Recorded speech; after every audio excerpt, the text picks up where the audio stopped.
Greetings and peace from throughout the boundless universes. All praises due to the Most High. Let's start all thinking and all prayers by using Pa Paut. Anuki Jawef Pa Ashuk and Pa Paut. Wu Kalal Ashuk Kaun Jawef Mi. Anuki Kasamun and Pa Paut. Wu Pa Paut Kaun Kasamun and Mi. Anuki Wahu Amen Pa Paut. Wu Pa Paut Kaun Wahu Amani. Nakukador Naju Amakasamun and Pa Paut. Wu Kabob Amashakasun. Nakukador Kaun Kalel Kafef. Nakuk Dayor Jawefem Pa Paut. Salame Dayor Ni Kaun Lakay Bakoi Jawefem Pa Paut. Anuki Yabebi Nafasni. Pa Paut Kaun Anuki. Pa Paut Kador Nakukador. Pa Paut Amon Nakuk Amon. This day, we will reveal and explain the 9 mystery doctrines of the sacred wisdom of the Hutui. Incarnation, Dr. Malachi Z. York. Amon Nebu Reak Ta Atum Vreye. Enjoy your show and thank you for your donations and support. Peace and love. Introduce to you our beloved I.Fitness. Peace and greetings. And where do we start, mother? What do you say we were going to teach on a little bit? You said we're going to teach on the sacred wisdom? Yes. Okay. That's one of our favorite scrolls. Absolutely. Mm-hmm. We'll teach on the sacred wisdom and... Okay. Did we really want to touch on these subjects or not? Well, let's start with the sacred wisdom of the Hutui and see what happens. From there. We have a whole lifetime to go through these. Okay. Yeah. Let's keep it on this. Okay. Okay. So this is the sacred wisdom of the Hutui. Also pronounced thought. See that right there? Tahuti, thought, or thought. And read this part right here, my lord. Inscribed by? This is inscribed by the Imperial Grand Potentate, Reverend Dr. Malachi Z. York, 33 degrees, Amonibu Reak Ta. That's right. Facts. Okay, so. Yeah. We don't have to worry about that. Read this.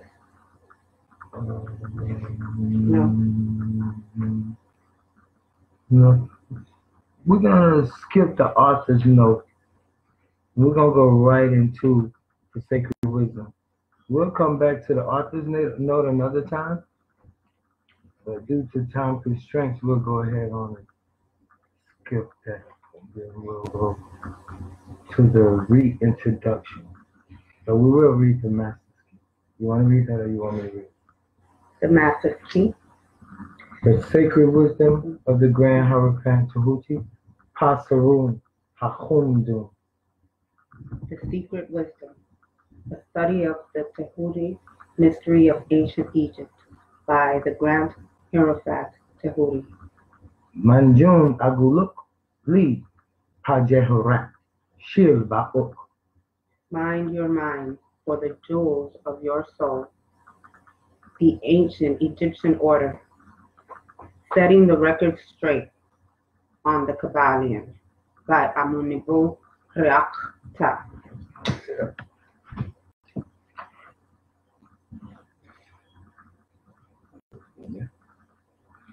Yeah. So the word grand means powerful, big, and great. Yeah. So he has grand equals. That's important. Yeah. Hierophant is of 2 parts. Hero, which means sacred, and phant, which means to show or reveal. The great revealer of that which is sacred. The Grand Hierophant. Student of Amanubu Riakta, the Supreme Grand Hierophant, authority, Atum Ray, incarnation of Tahuti, the Master's Key. And this is the reintroduction. Okay? You want to read it or me? I, the Supreme Grand Hierophant of the ancient Egyptian order, take great pleasure in presenting this corrected document of a most misunderstood and underappreciated doctrine.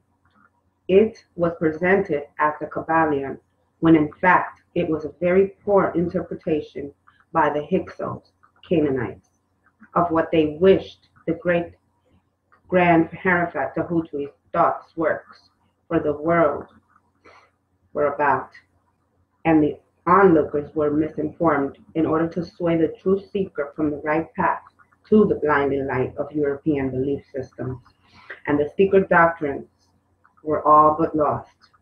However, this scroll work is based upon a resurrection of the world-old teachings of the Egyptian Grand Hierophant, known by many names, the Hutwi, presented to you in this day and time via an incarnation, a wish on the part of the original to have this record set straight, sent it and signified it through myself. I have been known by many names, Amunubi Rakta, Isa al-Hadi al-Mahdi al-Muqlas, al-Mujadid, Ila Mutajissida, al-Kut, Melchizedek, al-Qadir, Murdoch, Chief Black Eagle, Malachi, finally back to Amunibu Ra'akta. In all of the depictions and drawings of the Hutwi on the walls of tombs and monuments in Tamaray, Egypt, you see the Hutwi drawn with the green hue, which is what the Muslims refer to as al-Qadir. Again, stemming from ancient Egypt. They are all the same with different names in different cultures. I am who I am. Originally named either Tehutwi or Zehutwi by the Pa-Tamarayat, the Egyptians. Tehutwi, Thoth, was given his better-known name by the Greeks. They linked him with their own god or theos, the deity supreme being, Hermes, Greek. He becomes the son of Zeus and Maya, and Zeus was the son of Kronos and Rhea. None of this is true. They just took this Egyptian and tried to make him theirs and change his teachings. And this Hermes was considered to be the Greek theos, deity god supreme beings of wisdom, writing, and invention to the Greeks.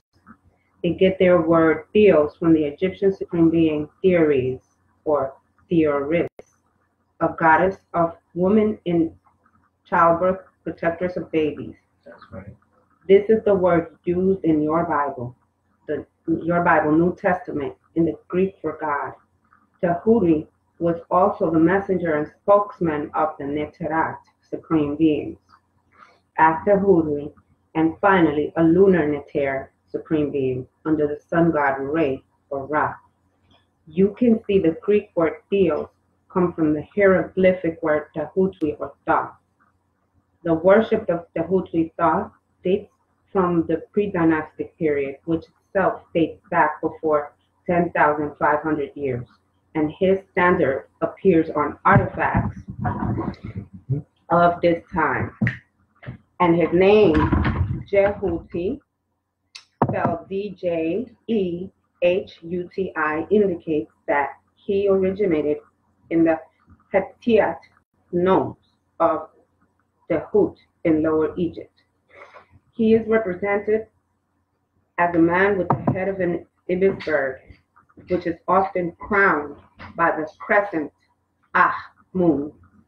The baboon is also sacred to him, for in Chemenu or Hermopolis, he merged with the local baboon Neter, supreme being, Hedgeware.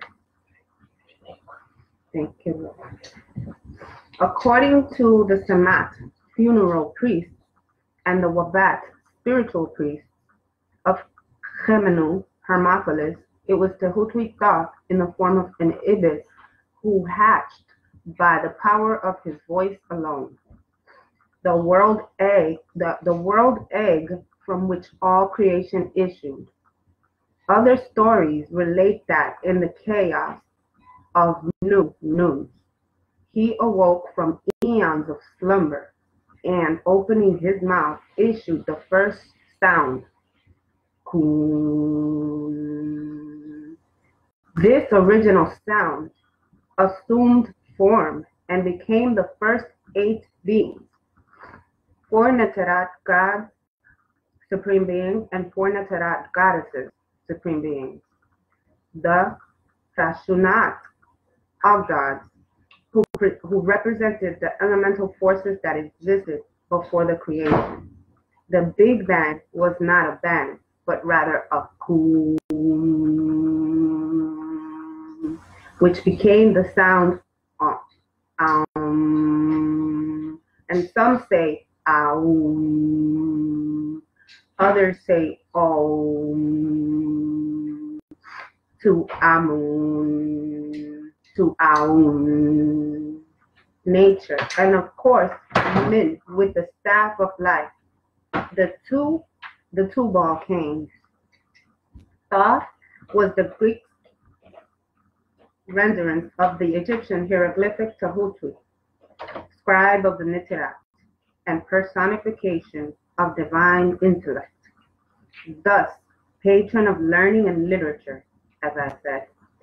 He was wrongly equated with or as Hermes by the Greeks, who also was part Hyksos from Japheth, son Javan. Genesis 10:2 of the Torah.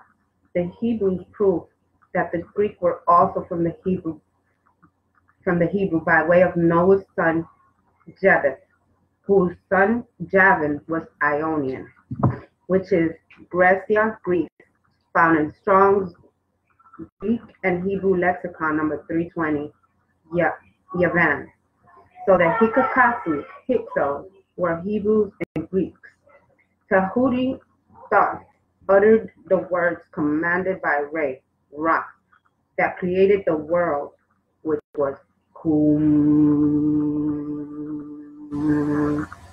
The chief site of worship of the Hutui Thoth was the city called Tumenu, Hermopolis, by the Greeks.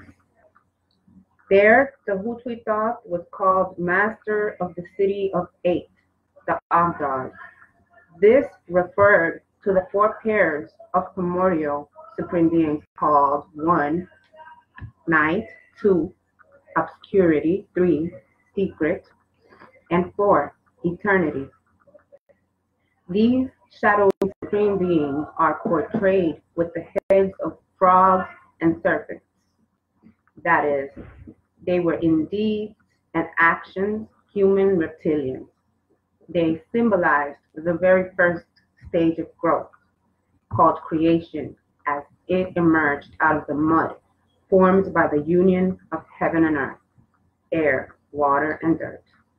Tahuti Thoth is portrayed as an ibis-headed male figure, or sometimes as all ibis.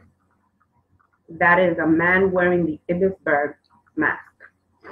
This is due to the ibis's reputation for devouring serpents and or because of its aquatic lunar habits and nature.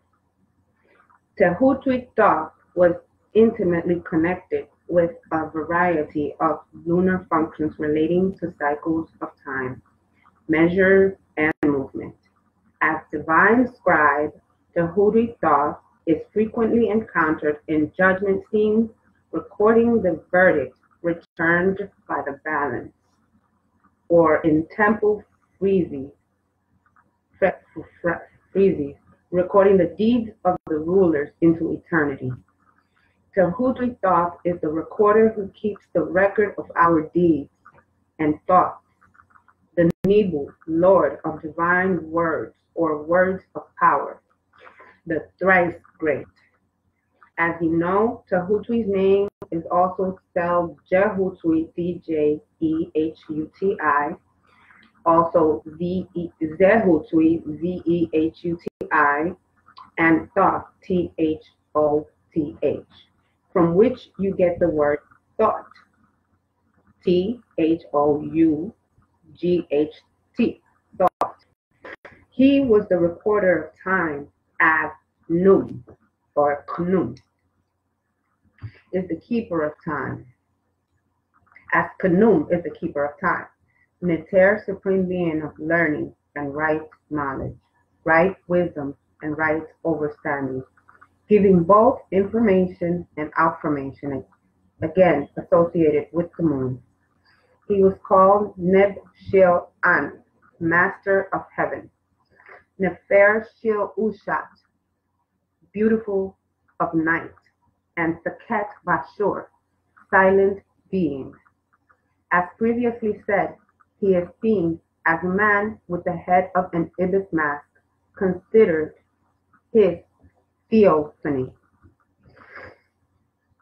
From Kemenu, Hermophilus, he is sometimes seen as the dog-headed ape in rituals, symbolizing the lower nature of man and mankind.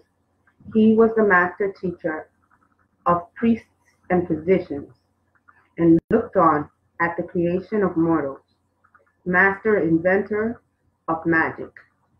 He was also with Haru, Horus, as the healer of both Sutuk, Set, and Haru, Horus, wounds in the battle between God and evil, as your Torah, Bible, and Quran would have you believe that Sutuk was not evil, as Haru was not all good. They both had will to be agreeable and disagreeable. Tahutwi is the Neter supreme being of peace and love between beings. Through wisdom, you will have peace and love between disagreeable beings. Right knowledge of self and others frees you from hate and prejudice. Right wisdom frees you from blindness about your past, and the right understanding frees you from hate of self and teaches you love for self and kind. Tahutwi was the Neter supreme being of writing, science, medicine, and formulas. He was a secretary of the Neterat. He invented alchemy. All right, Camila. Can we do one thing? Sure. Can we go back and read this part one more time just for the people and make sure, because we got that whole part underlined on the book. Yes, that's very So I important. want them to read through that one more time. Absolutely. This is the asterisk. Yes, absolutely. Tahutwi is the Neter supreme being of peace and love between beings.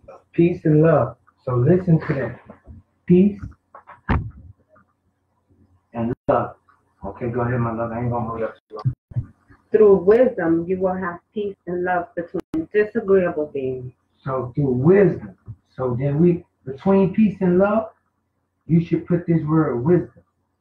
That's the master. That's what master peace and love.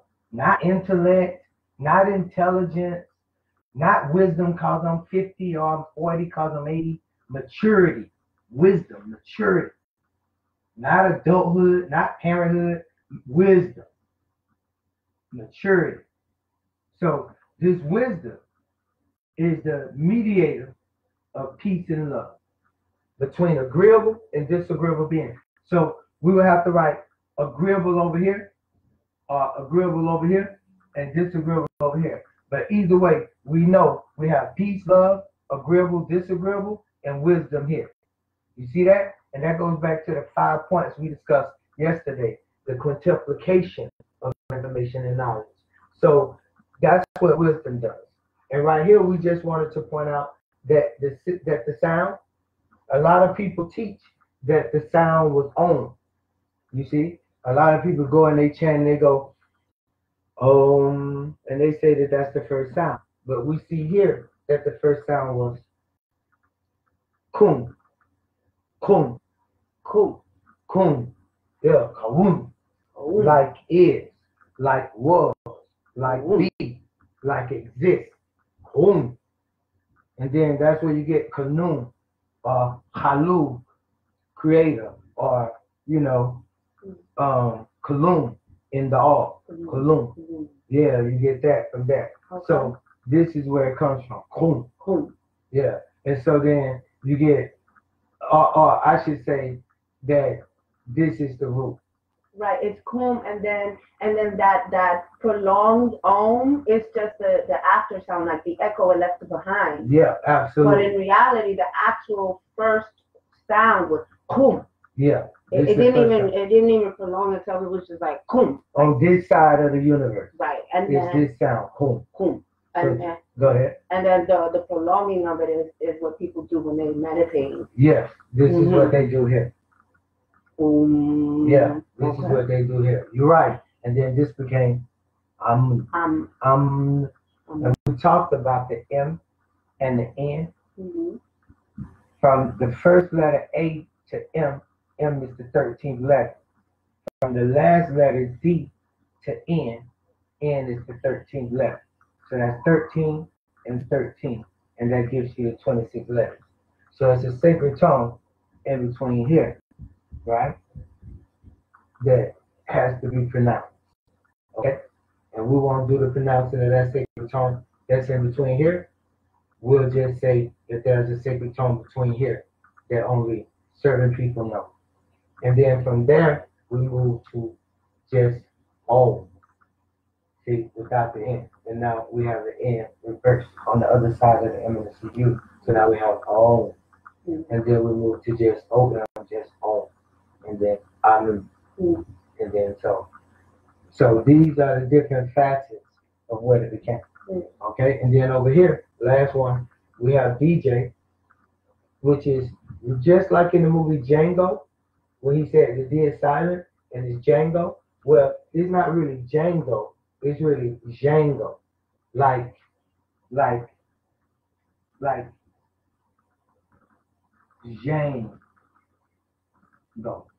Like that with the Z. So it's Django. So then, and then like thought, like that's the H. Thought, for like thought. And that's how that became the T. For like Tahuti or thought or thought. So that's how that became. And then the last thing I want you to remember is that he was part of an experiment, not he himself. He participated in an experiment that earned him the Theophany, and what made him wear the anamorphic headdress was the dog-headed ape. So remember that now, a dog-headed ape. Not just a dog, not just an ape, but a dog-headed ape. And you know, most of the Egyptians just wear a headpiece, and then they have a body, like a roof, on top of the head and a body. So then this is a change because this is a person that has the ability to wear both a baboon and a dog head. A dog-headed ape. Okay? And so then this is who he is. And then you have other beings that have other animals. But that's just important that we pay attention to that, even across cultures and Sumer. When we look at the heads or the headdress or the bodies of the beings, or whether the head is human and the body is animal, or whether the head is animal and the body is human, or whether the person is just straight two animals or a host of animals, like the Sphinx and other animals, like in Babylon, like Enkidu. Okay? So that's what we want to point out. That 8 equals infinity. The oldest add are 8. These are the primordial beings. So this is where they get the concept of infinity from. Right here. The number 8 and the concept of infinity came from this symbol right here in Egypt. This is called a head symbol. This is called a head symbol. We'll try to elongate that a little bit. But it's usually 2 of these like this. I ain't drawing it right. It's usually 1, 2, 3, 4, 1, 3, 4. Yeah, that's pretty good. Okay, and then you'll sometimes see the symbol of Ra and painted in red. But this is the symbol for eternity and infinity. But these were also beings, and their names were. We can start with Nun and the neck, but the beings that represented infinity or eternity were He and He. So these were the beings. So these beings, this is a symbol for these beings. So that's part of the reason why You really can't speak of Metanetics. And then that's this another thing. It's a 10,500 year date. So just pay attention to the 10,500 year date. And then you'll see that when we talk about the pyramids of Giza, we're not talking about the 2,000 years before Jesus that they give you, or the 4,000 years before Jesus that they may give you. No, we talk about 10,500 years ago. That's right. And where were we? Right knowledge of self. Right knowledge of self and others frees you from hate and prejudice. Right wisdom frees you from blindness about your past, and the right understanding frees you from hate of self and teaches you love for self and kind. Tahuti was the Neter supreme being of writing. So right there, right wisdom frees you from blindness about your past. The past is very important because everything is the past. Remember we talked about that? Mm-hmm. How you have past, present, and future, but all is, and you can't ask all. So it already existed in the past. Yeah. So everything is past. And that's why I said Coke is go back and get it. And the right understanding frees you from hate of self. It frees you from hate of self. So this is what this book is about. This is who wrote this book. A person who wants to free you from blindness from the past, and a person who wants to free you from hate of yourself and teach you love for self and kind. Not just self-preservation, but love for self and kind. So this is the deity of peace and love. His wisdom brings about peace and love. If that wisdom don't bring about peace and love, it's not from truth. It's not from thought. Okay. He was the Neter. Tahuti was the Neter supreme being of writing, science, medicines, and formulas. He was the secretary of the Neter Act. He invented alchemy. He has assisted mortals by writing many works of science, in particular books on solar biology and astronomy, mathematics, and medicine. Solar biology. That's different than astrology. He said solar biology. Solar biology is dealing with the stars. Solar biology. That's dealing with the stars, and that's dealing with your makeup, your biological makeup, the study of your makeup and your relationship to the stars. He did not study zodiacology, zoology. That was something that he did on Earth called animism. Remember now, look, and it says he served. It says he was the secretary of the Neter Act. You see that? Mm-hmm. He was the secretary. Now, notice that all of them together end in a T anyway. That's feminine. But he's the secretary of the Neter Act. So he serves. He don't just rule or just create all of this stuff on his own. He serves within the Neter Act as well. Okay. Solar biology, and what else he taught? And astronomy, mathematics, and medicine. So astronomy, we got to talk about. So he studied astronomy, which is the stars, and then he studied what now? Mathematics. And yes, mathematics. And what else? And medicine. And medicine. Mathematics and medicine.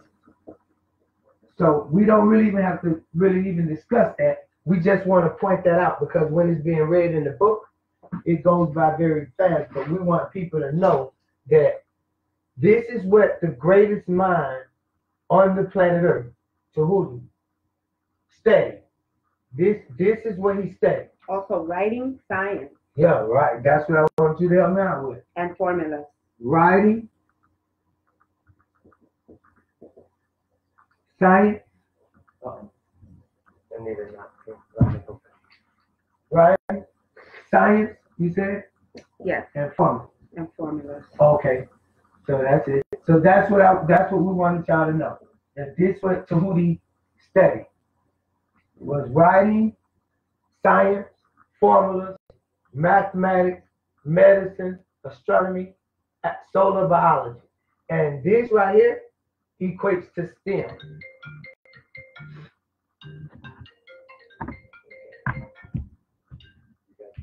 Hey, Ariane. Okay. What So about your master? What's going on? that equates to STEM. Yeah.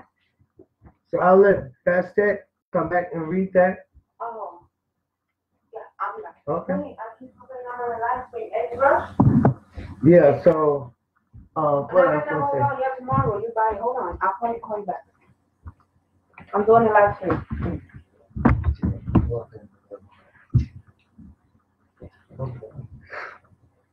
Okay.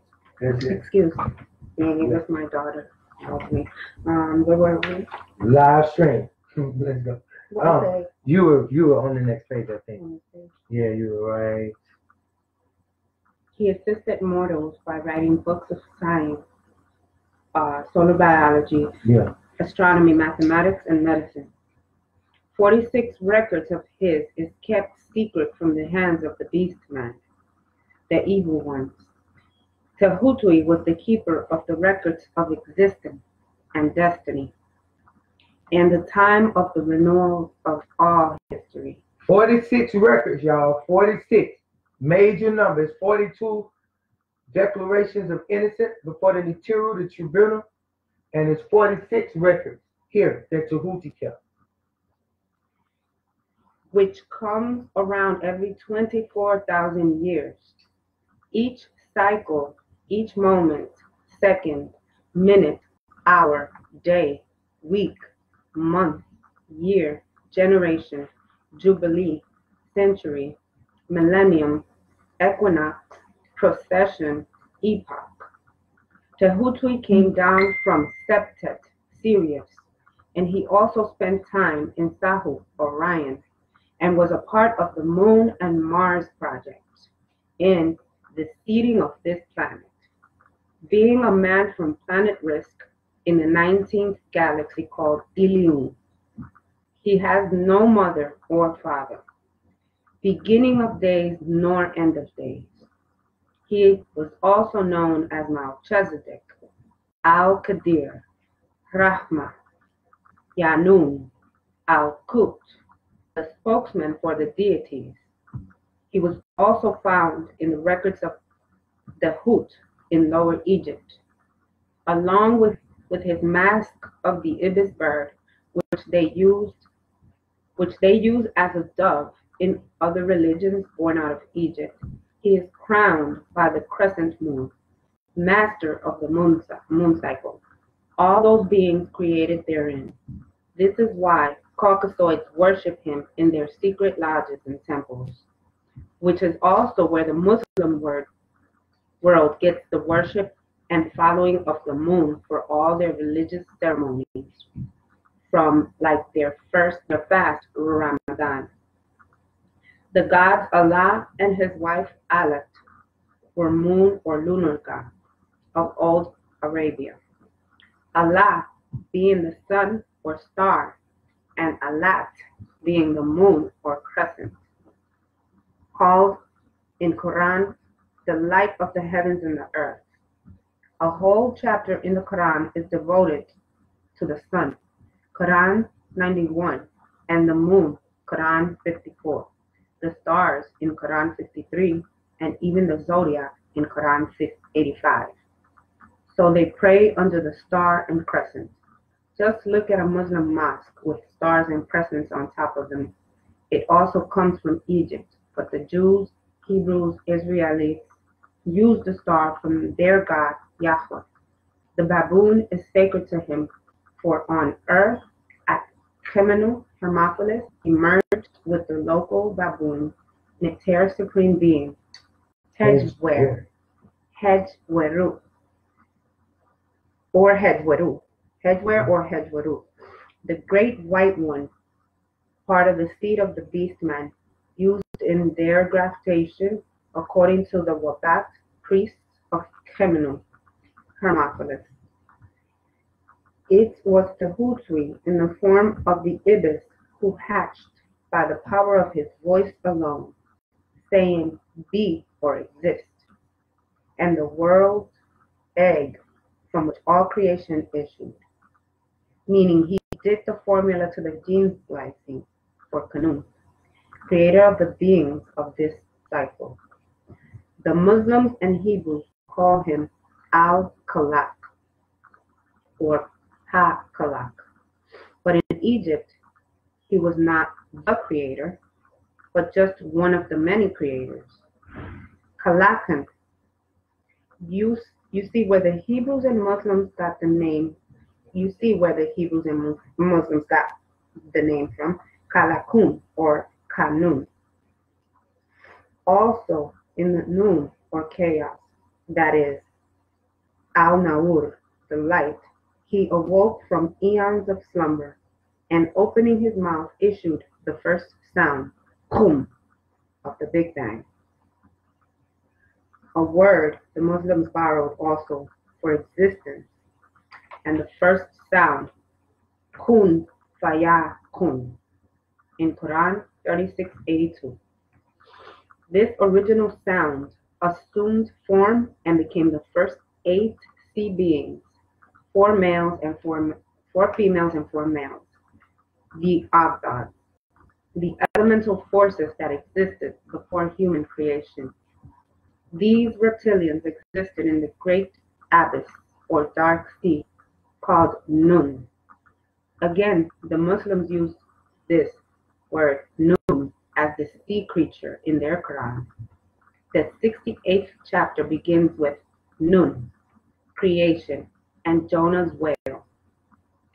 They also dedicate whole chapters in the Quran to the sun, Ash-Shamasha, in Quran chapter 91, and the moon, Al-Qamar, in Quran chapter 54, and stars, and Najum, in Quran chapter 53. Even the zodiac, Al-Buruj, in Quran 85. Then it was said, let there be light. Ur, or Nur, light, and Na'ar, fire, in their holy books, Torah and Quran, all from Egypt, and there came 1, hydrogen, and 2, helium. The birth of the new sun, the physical sun. Tahutwi was called the heart and tongue, which means that he possesses the reason and power, downright reasoning to utter the divine words, and hence it is called divine wisdom. In mortals, the intellect controlled by will and directed by mind is wisdom. In ancient Egypt, read that one more time. Go back to that first sentence. That's very important. Let's write that as a statement. Mm-hmm. So you say the what? The intellect? In mortals, right? Okay, no, stop on top, okay. Okay, in mortals. I'm sorry, what? In mortals, the intellect, controlled by will.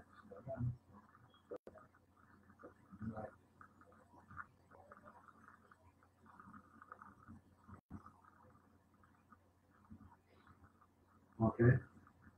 And directed by mind is wisdom. And directed by mind is wisdom.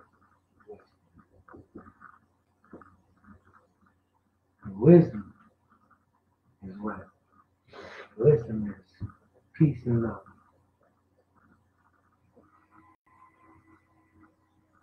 Okay. In ancient Egypt, a mortal thus evolved was called a creature of the light, or a brother of the 3 degrees of the blinding light. Light exists in darkness. Religion blinds. It's the Nur, light, and the Na'ar, fire. Nur, the light as knowledge to heaven. Na'ar, their fire of knowledge to hell. But in both cases, you must die to find out if all you have been taught in your 3 degrees of religions is true. In monotheism, which are 1, Mosesism, 2, Christicism, and 3, Mohammedanism. And there are many denominations, sects, and groups. They all worship the dead and ghost spirit forces, by whichever name they choose. It all leads to being dead. to get your reward. And that's spookism. Now, who are those ghost spirit forces that those three so-called monotheistic religions worship? Who are those ghost spirit forces? Who are they? Those ghost spirit forces would be who? Those three religions are what, my love? Mosesism, Christianism, and Mohammedanism. That's those three worship some spirit forces. And we talked about all four last night. We talked about Hinduism and Mosesism and what else? Christism, Christism, and Mohammedanism.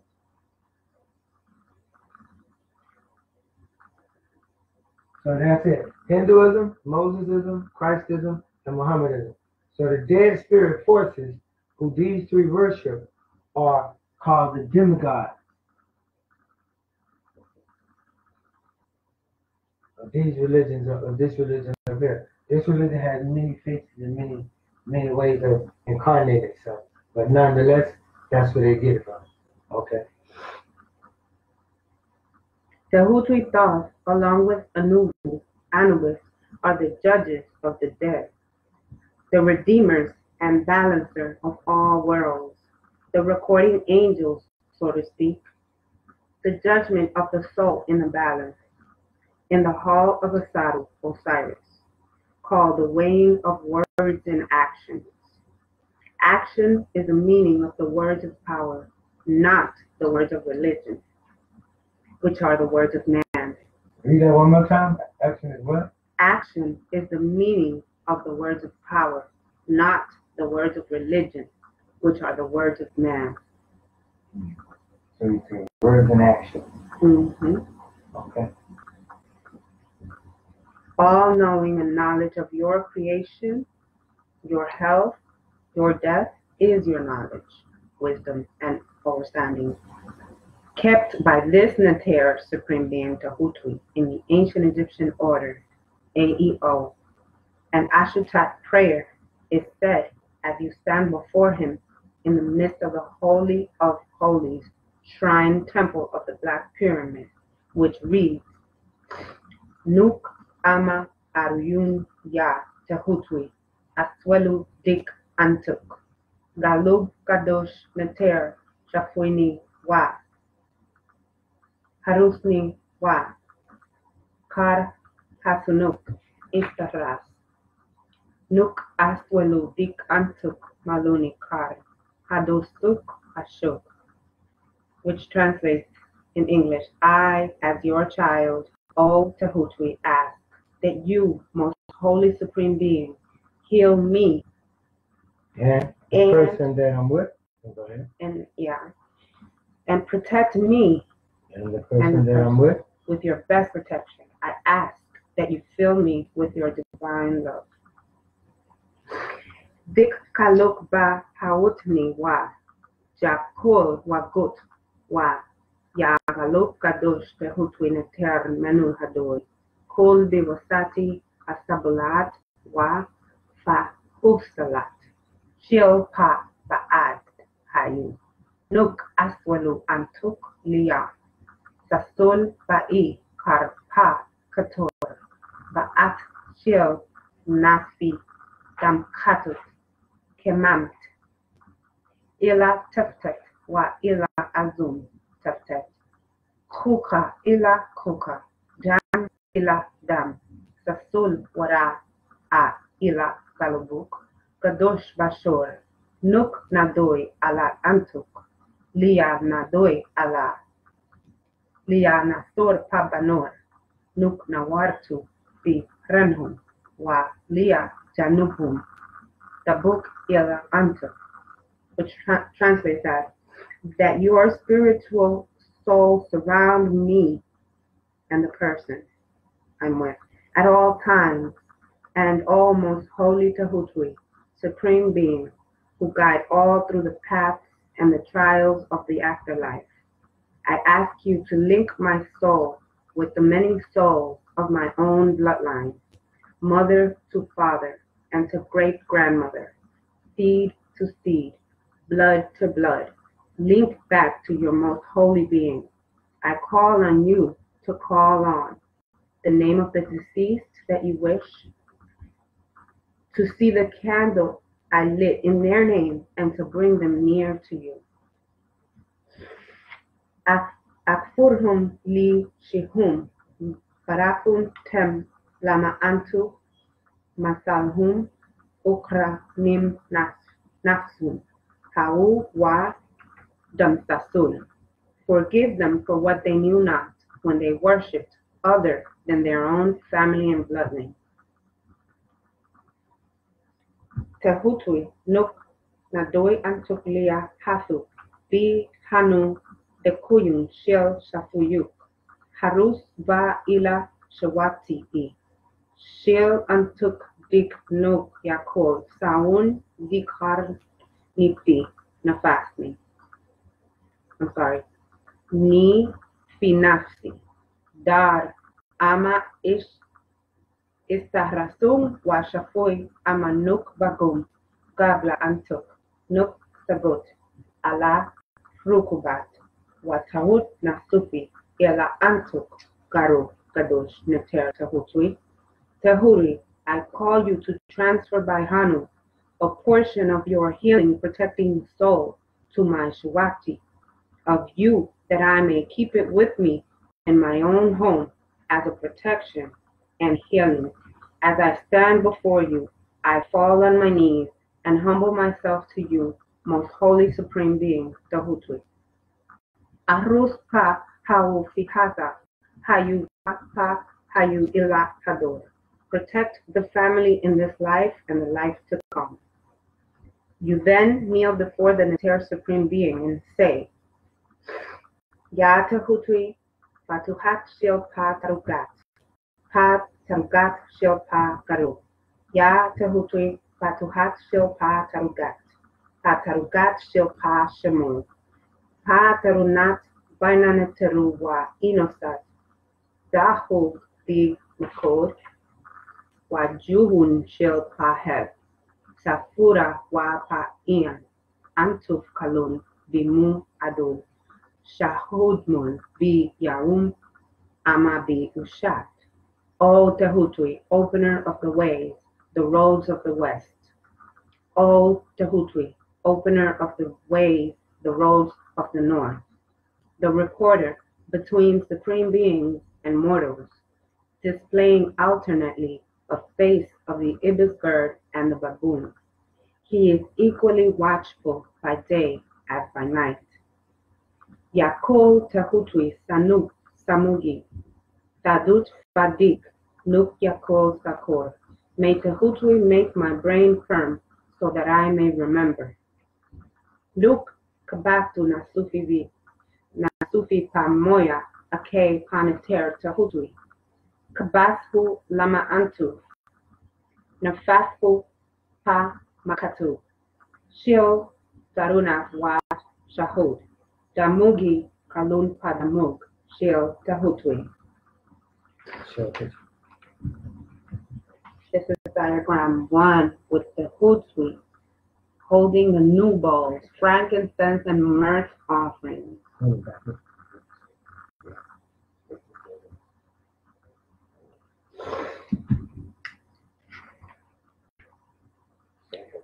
This is the second diagram, Tahutui inscribing the law that became the Torah of Israel.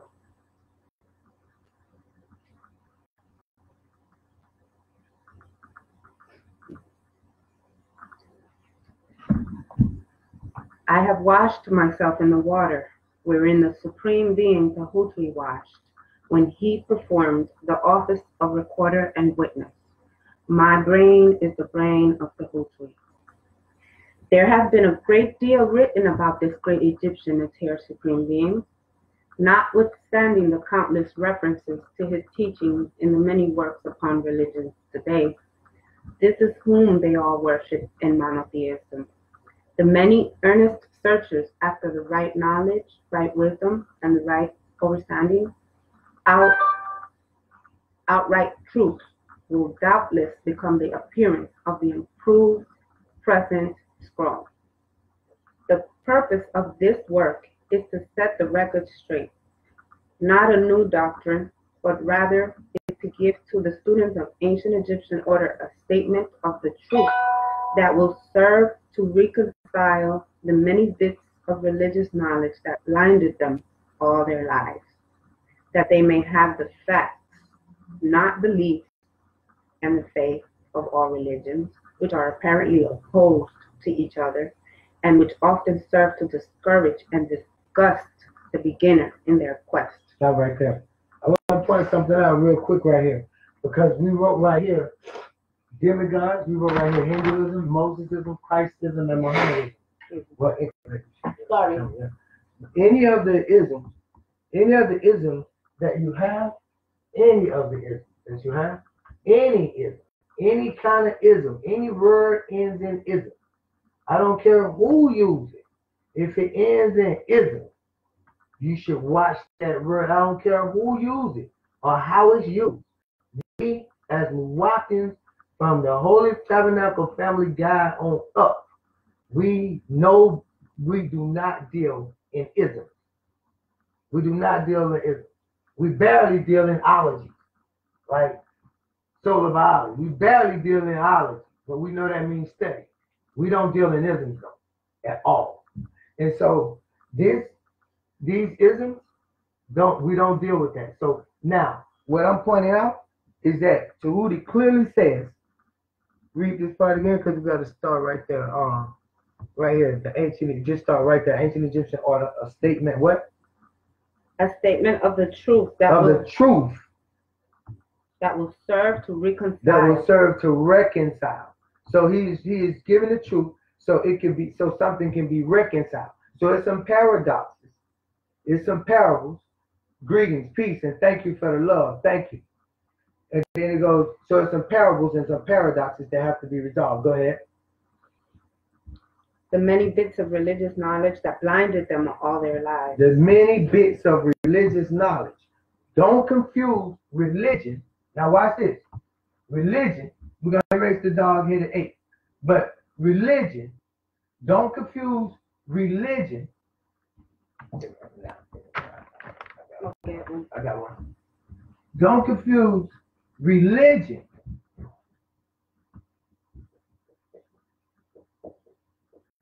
with our way of life.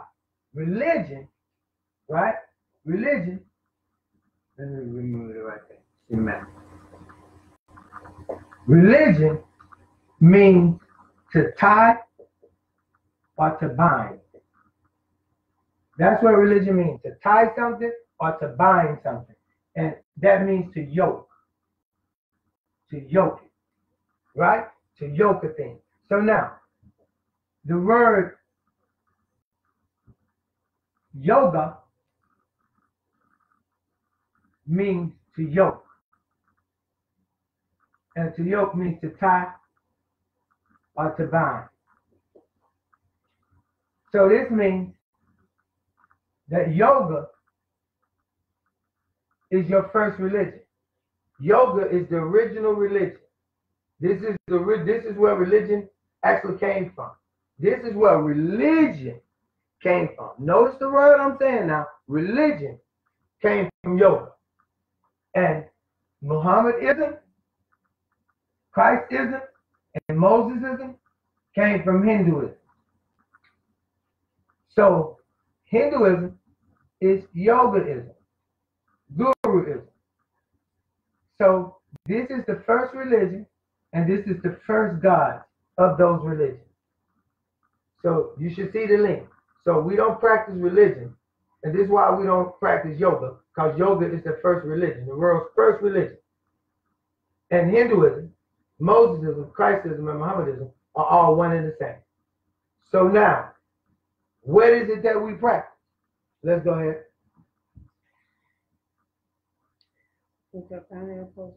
My intent is to erect a new temple of knowledge. Wait, mother.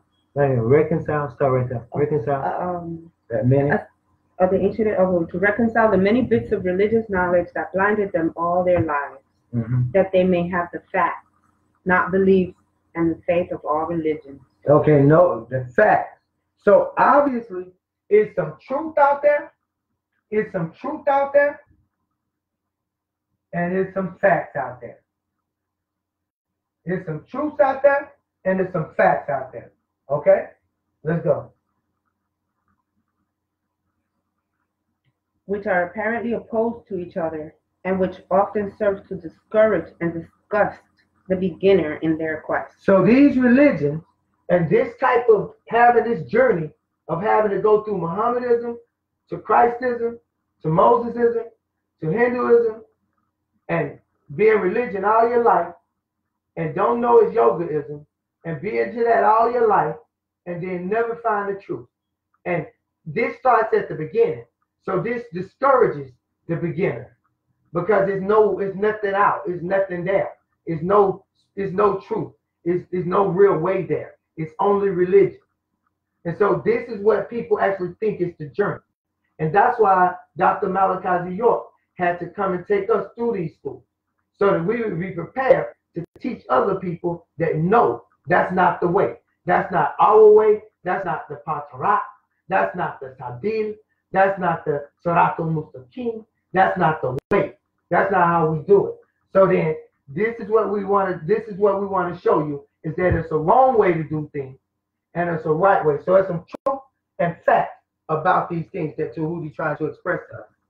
Dr. Malachi, incarnation of Dr. Malachi York, or the other way around, vice versa.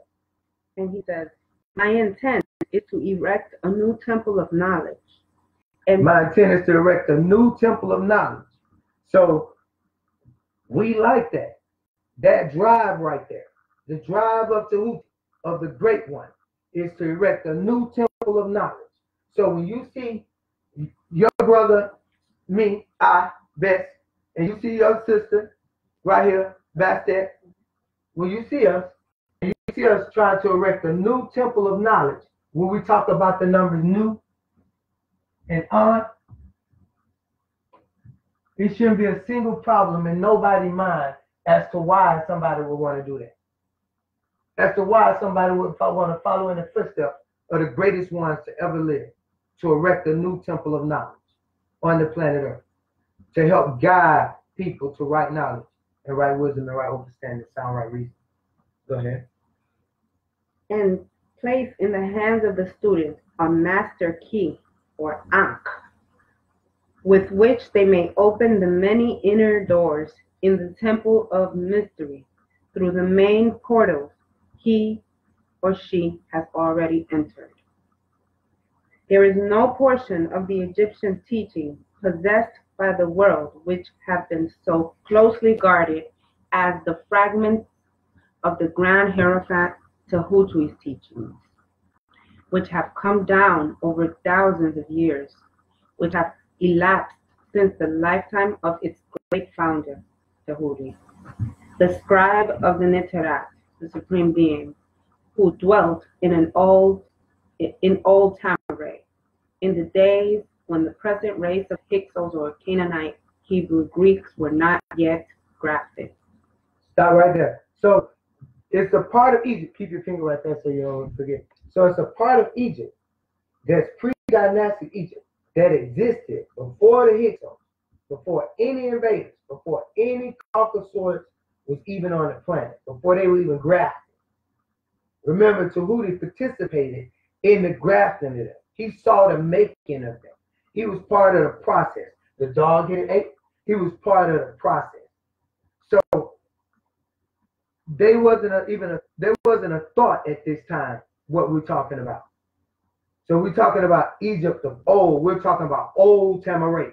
We're not talking about in the days of when people talked about, oh, this is this pharaoh and that pharaoh. We're talking about when what you know and the only thing you know to be supreme beings or supernatural beings, which were the only people on the planet Earth, which were dark-skinned people with nappy hair, incarnated beings. When these people walked the earth, when Isis, Osiris, Horus, Hathor, when they walked the earth, when Gael, Nut, when they walked the earth, when Ma'at, Tahuti, Seshat, when they walked the earth, when Khnum, Anubis, and they walked the earth. What's her name? Kanum, Anubis, and I can't remember his other wife. Go ahead. Dr. York could cover it for us. Go ahead.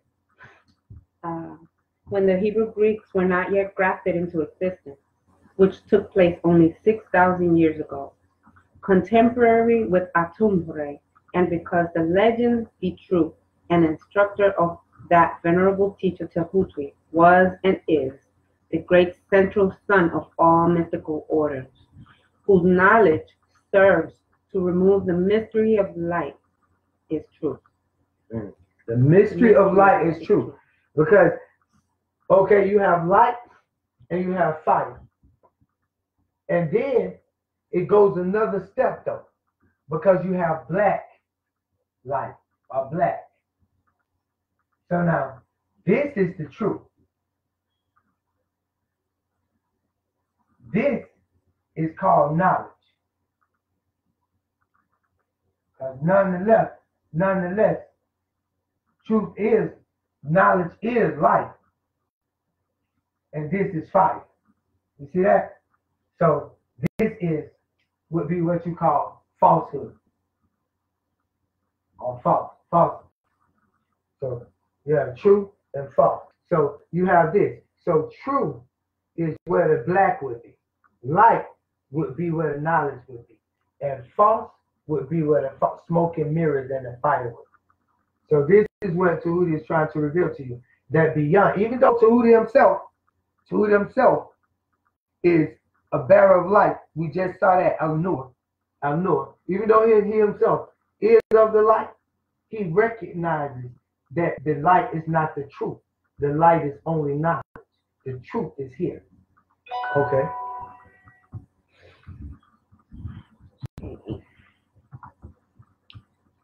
Tahuti. Okay. Which explains these mystical orders. When Supreme Being dwells in darkness, when Supreme Being dwelt in darkness first and then said, "Let there be light." Light blinds. It's an outside force. The countless teachings which have been promulgated since his time, all the fundamental and basic teachings embedded in the esoteric teachings of every school is traced back to Tehuti. Even the most ancient teachings of India, Tibet, and Sumeria undoubtedly have their roots in the original Egyptian teachings, without which there would be no Bible or Quran in existence. Now this shows the level of teaching, because we're going to be able to read I don't think I have Ancient Egypt and the Pharaohs, but we have the Ancient Egyptian Book of the Dead, and we also have another book, Set the Record Straight. So when we read the history, we see here clearly that all of the teachings from Sumer, because there's been a question in the conscious community. Where were we? We're right here. Yeah, all of the teachings from India, all of the teachings to Tibet, from Tibet to Sumeria, undoubtedly have their roots in the original Egyptian teaching, without which there would be no Bible or Quran in existence. So all of these, this is our point, all of this that's called religion, all of that which called the light in Mason, and the fire and brimstone of religion, all of that was brought into Mohammedanism, Christism, Mosesism, and brought down from Hinduism. And it was called religion. And hid under the cloak of Yogaism, Kama Sutra, Tantraism, sectism, colonization, all the things they do. So this is what it became. So culture vultures, all of that. So that's what that became. That's where that word comes from. That's why the Egyptians wore the vulture, because of that. And vampires. The culture vultures, because they stole like the cobra from Egypt. They stole the sitting stances from Egypt. They stole all of these things from Egypt. And I want to take the word stole out of there, because you can't steal something like that. It's still there. It's still there. You don't steal people's land. They still on it. You see that? So it's not stolen. What they did was they copycatted. They plagiarized. That's what they did. Like people do today. So all of this came from Egypt. All of this came out of the teachings of Egypt, and they corrupted it. They turned it into phallic worship and vagina worship and painted all kind of demigods, and they turned it into religion, and they passed pieces of it down to these three sects. And this became the three monotheistic religions, not knowing who they worshiped, which were the demigods, which were demons and devils, and those were the spirits that they worship. Because in Hinduism, they talk about these demons and spirits. So that's what we're talking about here. So all of it came from Egypt. So now, this part where it mentions Egypt, now we're about to talk about the truth and the facts of what they call religion. Now that we done separated that, we can talk about the truth and facts of what they call religion. But this is not going to be religion. This is going to be the truth and facts of ancient Egypt, ancient Egyptian order. So now we can read. From the land of the Ganges, is that Ganges? Yeah, Ganges, that's the Hindu river. From the land of the Ganges, many advanced occultists wandered to the land of Egypt and sat at the feet of the master. All Greek masters as well went to Egypt to learn, and from him they obtained a very small portion of the truth, which explained and reconciled their divergent views, and thus the secret master teacher was firmly established. So he taught them too, because they had differences and things that they needed to reconcile in their own paradigm. So he taught them, because he knew that if he didn't give them the vibranium, that it will rain down on him later if they don't know how to act. So he civilized them. That's our job. We the civilizers. We bring cultures. We bring culture and civilization and community to the earth. That's what we do. That's right. Even your Moses and Jesus had their start in Egypt. Okay. Even your Moses and Jesus had their start in Egypt. And the great Moorish teachers of the West, Noble Drew Ali and Dus Ali, had their teachings out of Egypt.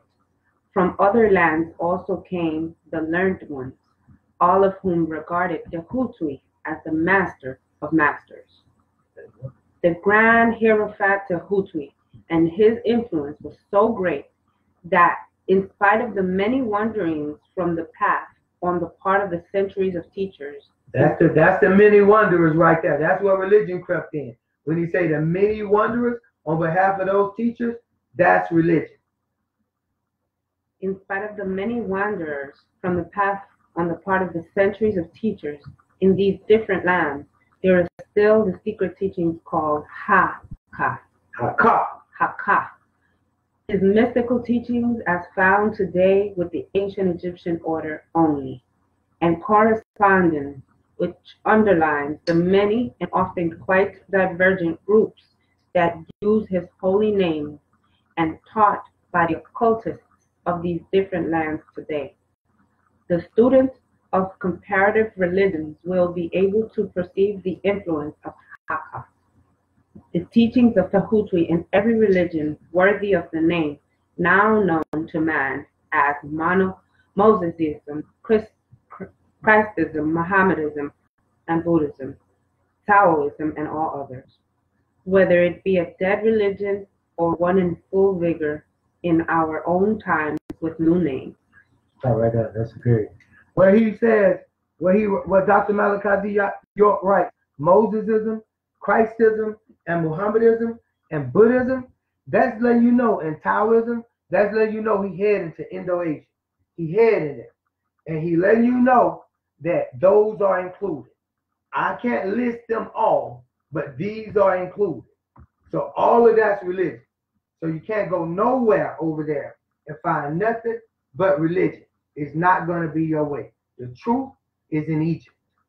So he don't say in no other part of Africa neither. He said the truth, what you looking for, the secret to the key you looking for.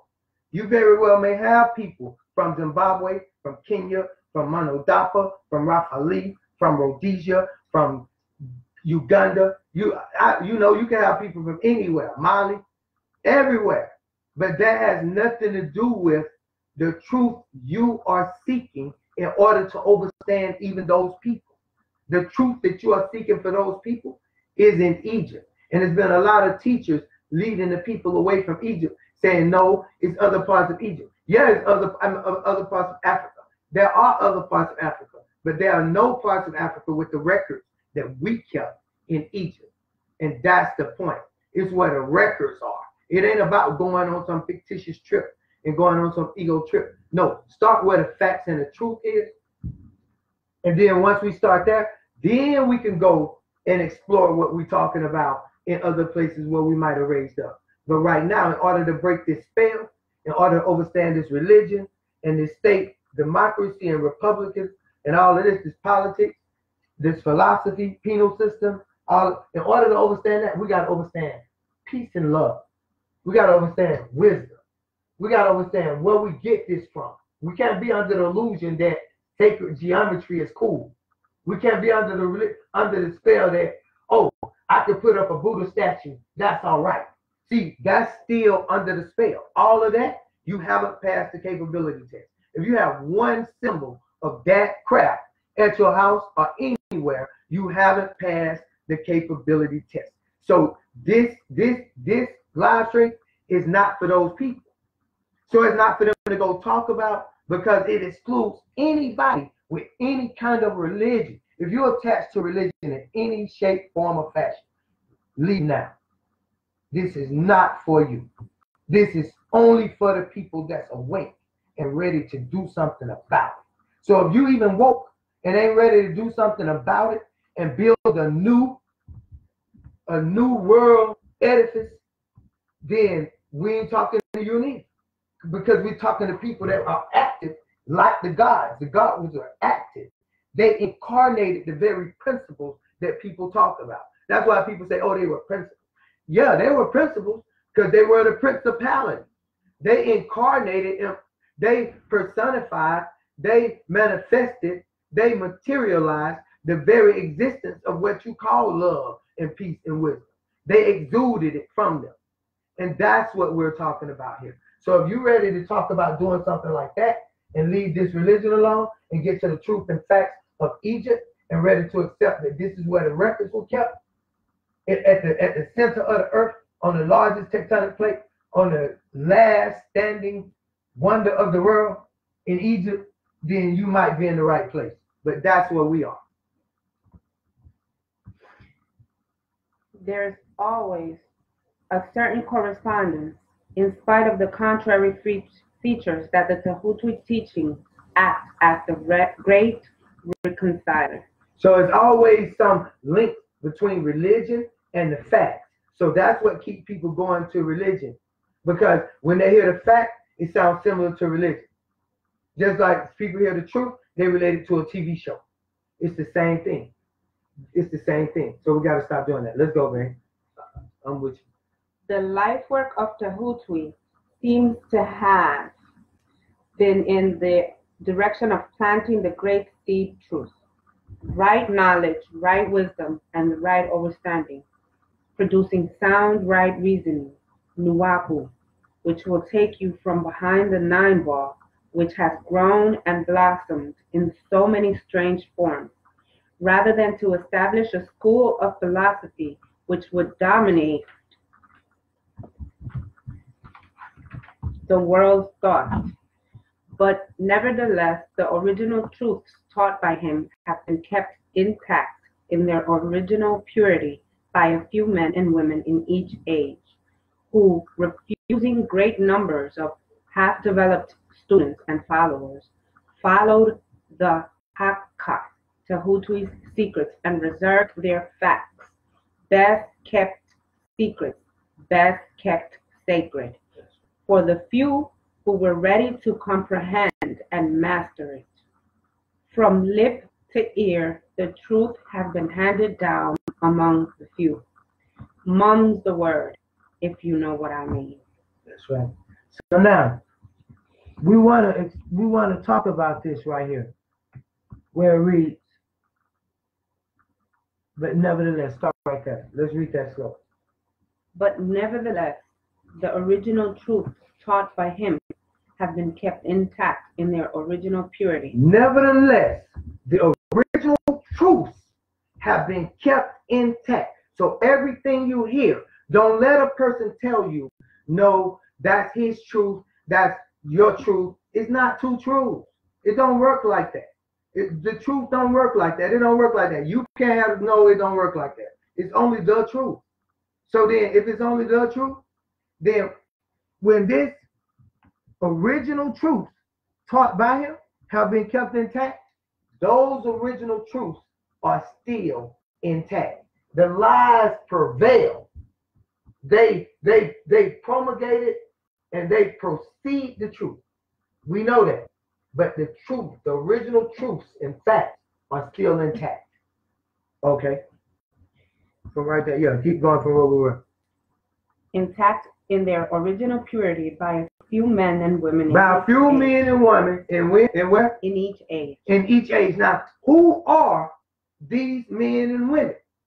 Who has the truth that's in the book that Tahuti wrote? Who are these men and women? Where are they? That's the question. Who are the men and women that hold this truth that's intact? It don't say one man. It don't say the man. Dr. Malachi Z. York is right in the book. So he is the incarnation of Tahuti. So he already in the picture. He already there. So who is he talking about? Who are these men and women that hold these truths intact in their pristine purity? Who are they? Where do they exist at? Because they men and women, they've got to live here. So where are they? That's the question you should be asking yourself. And why are they being hidden from you? Go ahead.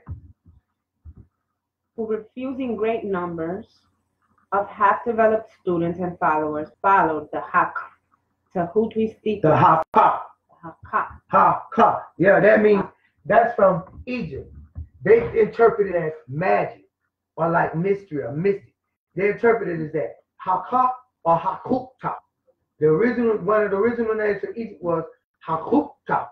So then that's where they get the PT. We talked about that last shadow. So Hakukta or Hakata. So the Haka they interpret as magic, but it's a form of alchemy. And they say they'll tell you religion and spirituality. I say they can have that. We alchemists. They say religion and well, I won't get into that, but we're alchemists. Me, myself, I'm an alchemist. I don't practice no anthropomorphism as far as they're concerned, no zodiacology, no zooism, no astrology, no psychicism, no, telekinesisism, no none of that stuff right there. I have my own science here in Egypt. I don't practice no yoga, no tantrics, no none of that stuff. None of that ain't for me, no Kama Sutra. I have my own science here in Egypt. We have our own science here in Egypt. But I say because I want people to know that it's a personal journey too. You have to be willing to say I and be willing to say that because you on your own journey. People keep trying to connect you and put your horse to their wagon. Don't let them do it. Attach your own horse to your own wagon, and once it's attached, help others. Help self in kind. But you cannot help them if you don't have a wagon attached. Let's go. His secrets and reserve their facts, best kept secrets, best kept sacred. That's right. Best kept secret. Best kept sacred. Mm-hmm. For the few who are ready to comprehend and master it, from lip to ear, the truth has been handed down among the few. That's right. Mum's the word, if you know what I mean. And here, on this mothership, Mom's the word. Mom's the word is the mothership. Mom's the word is mom. That's what the word is. The word is mom. The word is ma'at. That's what the word is over here. Ma'at mathematics, mom. That's who mom represents over here. And it's going to be made known because the great mother, ma'at, is the mother of all this. The mother of all mathematics. the mother is God. We have to make it known that the patriarchal reign has gone on, the patriotic reign, the feminist reign has gone on for far too long. It's done turned into every other kind of right and right that you could think of. So now we have to make it known. Those children of the true mother have to make it known that mom is the word, and she has to be known that her name is Ma'a, because you don't even pronounce the T anyway. So that's Ma'a, Ma, Ma. How about you call on that tone? Because that's the tone you call on as a child. Ma, Ma, Ma, Ma. Maybe we'll get some help. Maybe we should get away from the other tone. Maybe we should look at this. Maybe this has the sacred tones in it. You see that? Maybe this is the sacred tone. So this is what we're talking about. So our people, for those with ears, read it again. Read the last part again. From lip to ear, the truth has been handed down among the few. So from these lips to your ear is the truth being handed down to you. Now, whether you want to join this order or stay a part of their order, that's on you. But we're asking you, we're calling to you, because this order and the doors to this order will not always be open. So we're calling to you to open this door. Okay. So that's it, go ahead. There have always been a few initiates in each generation in the various lands of the earth who kept alive the sacred wisdom of the Tahuti teaching. A few initiates always kept alive the sacred what? Wisdom of Tahuti. And the Haka.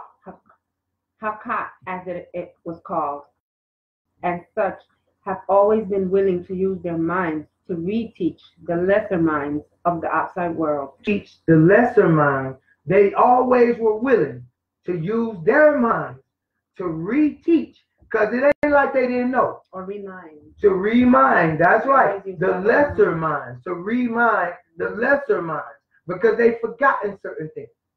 So then they've always been willing to reteach, to remind, to reach out to those people and say, hey, the truth is over here.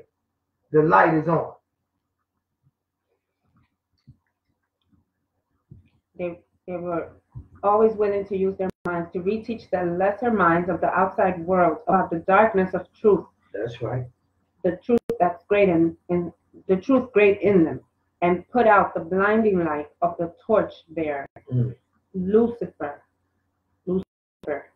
that spread its brightest through faith and belief. A light that is lit, cut on, ignited, but does and did not always exist as dark.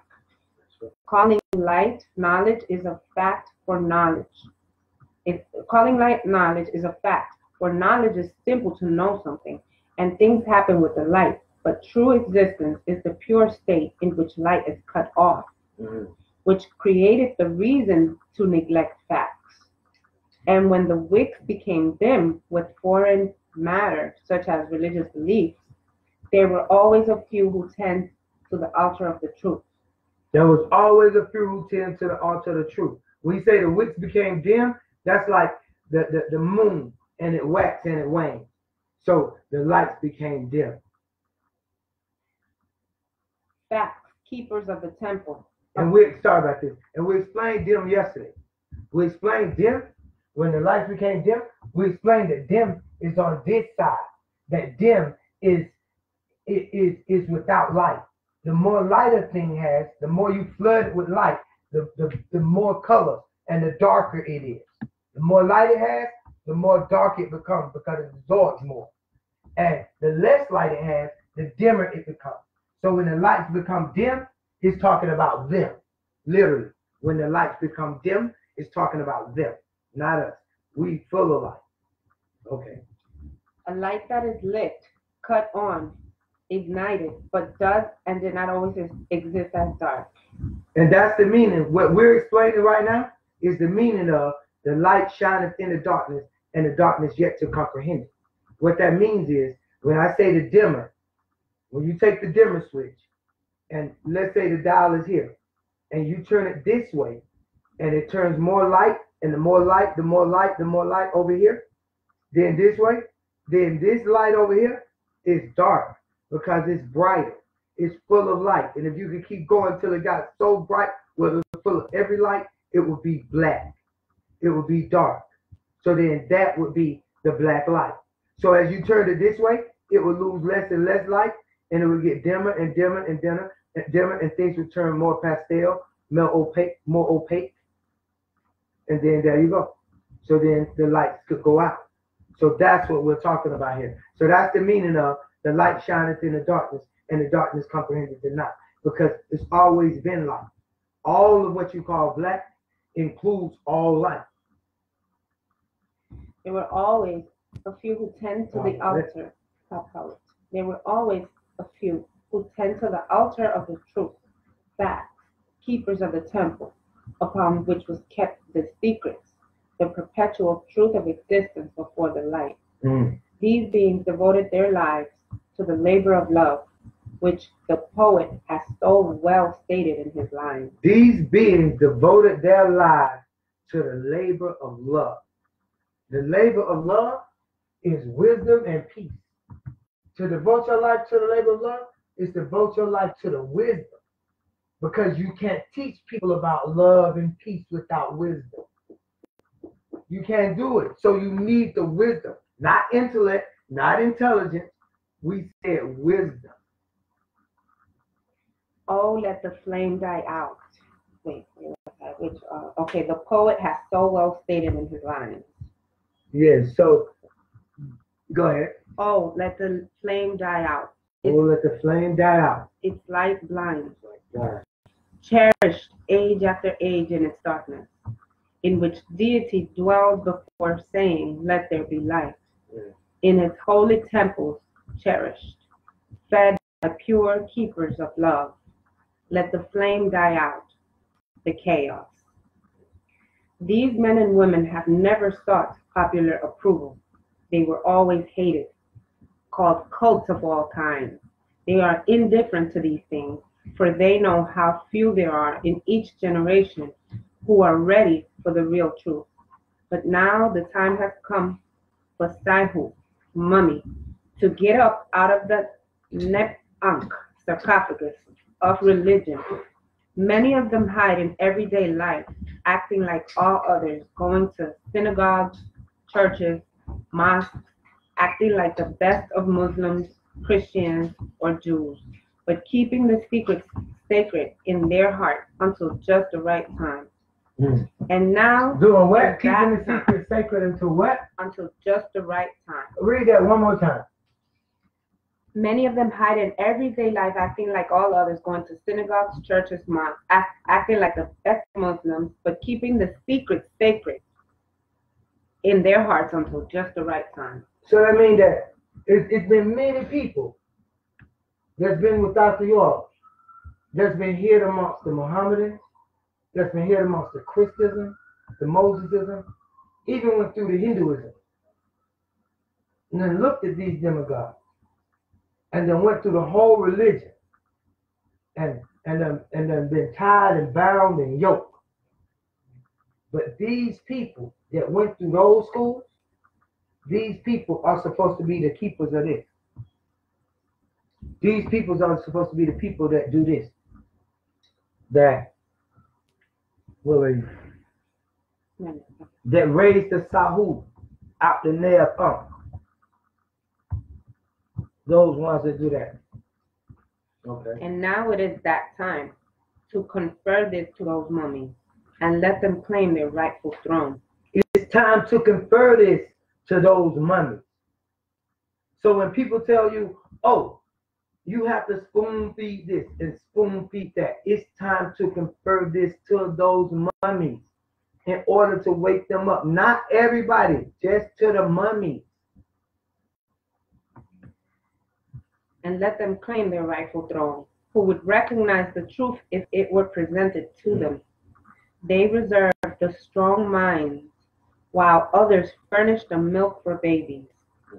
They reserve their pearls of wisdom for the few elect, who want the pure honey, who recognize their value and who wear them in their namuzat, headdress. Notice he said who recognize their value. He didn't say who want to be free. He said those who recognize their value.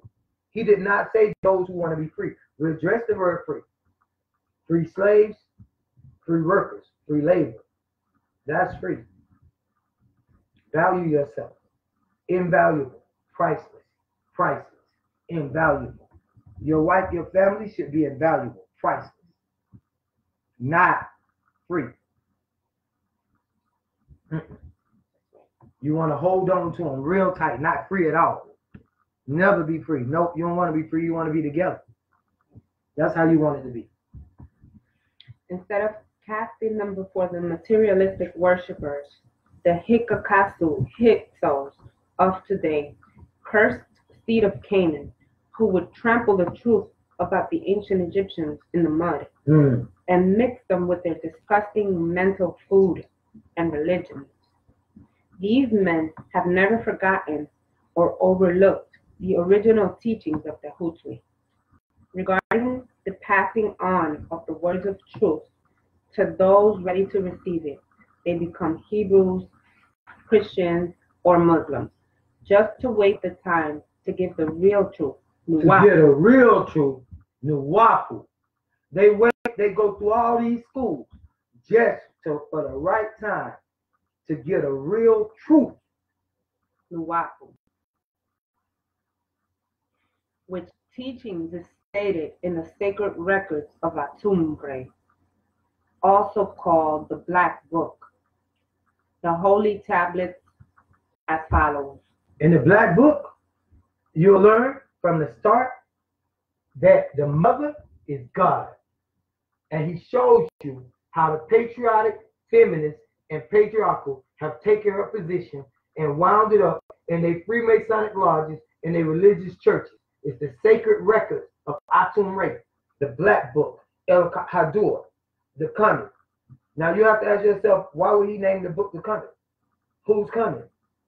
Okay? So then it goes, the mom of Ma'at. This is what he wants our focus on. He wants us to know that this is our strength. This gives us nationality. This gives us our language. It's the mother tongue, not the other tongue. It's the motherland, not the other land. This gives us our law, Ma'at, our order. It gives us our way of life. She gives us our birth, our lifeblood.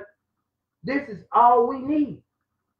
We don't even need the male to be worshipped in no shape, form, or fashion. We just need the mother. That's it. Only a fool ducks when the truth is thrown at them. And again, I came giving you what you want, so you would learn to want what I have to give.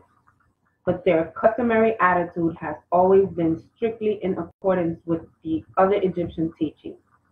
Also, in the sacred records of Tamaray, also called the Gold Book, this I know. So these teachers that keep this record, they have always kept the record, and their records have always been in line with the ancient Egyptian teachings, with the orders on Tamaray. So when we present our information, we show you that our information is in line with the ancient Egyptian order, that which was found on Tamaray. That's right. There are those who have criticized this attitude of the ancient Egyptian order and who have claimed that they did not manifest the proper spirit in their policy of seclusion and reticence. But a moment's glance back over the pages of time will show the wisdom of the masters. We knew the folly of attempting to teach to the world that which was neither ready nor willing to receive. No, we do not worship the rock or stone. Wait, stop right there. So we knew not to try to teach everything we know, the real truth and the real facts to the world. So thus, there is a door, and the door is open. There is a door that will be closed. So you either enter the door or the door going to close. So the door to truth and facts will not always be open on the planet Earth. The door to, I'm going to say it again, the door to truth and facts will not always be open on the planet Earth. It's going to resort back to religion and lies.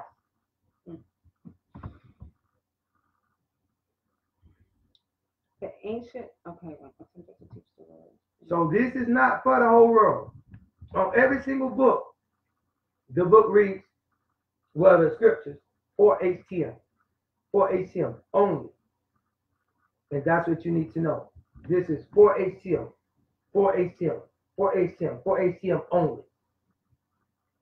No, we did not worship the rock or stone of the statues of your ancestors or rulers, but rather who and what they mean and meant to us.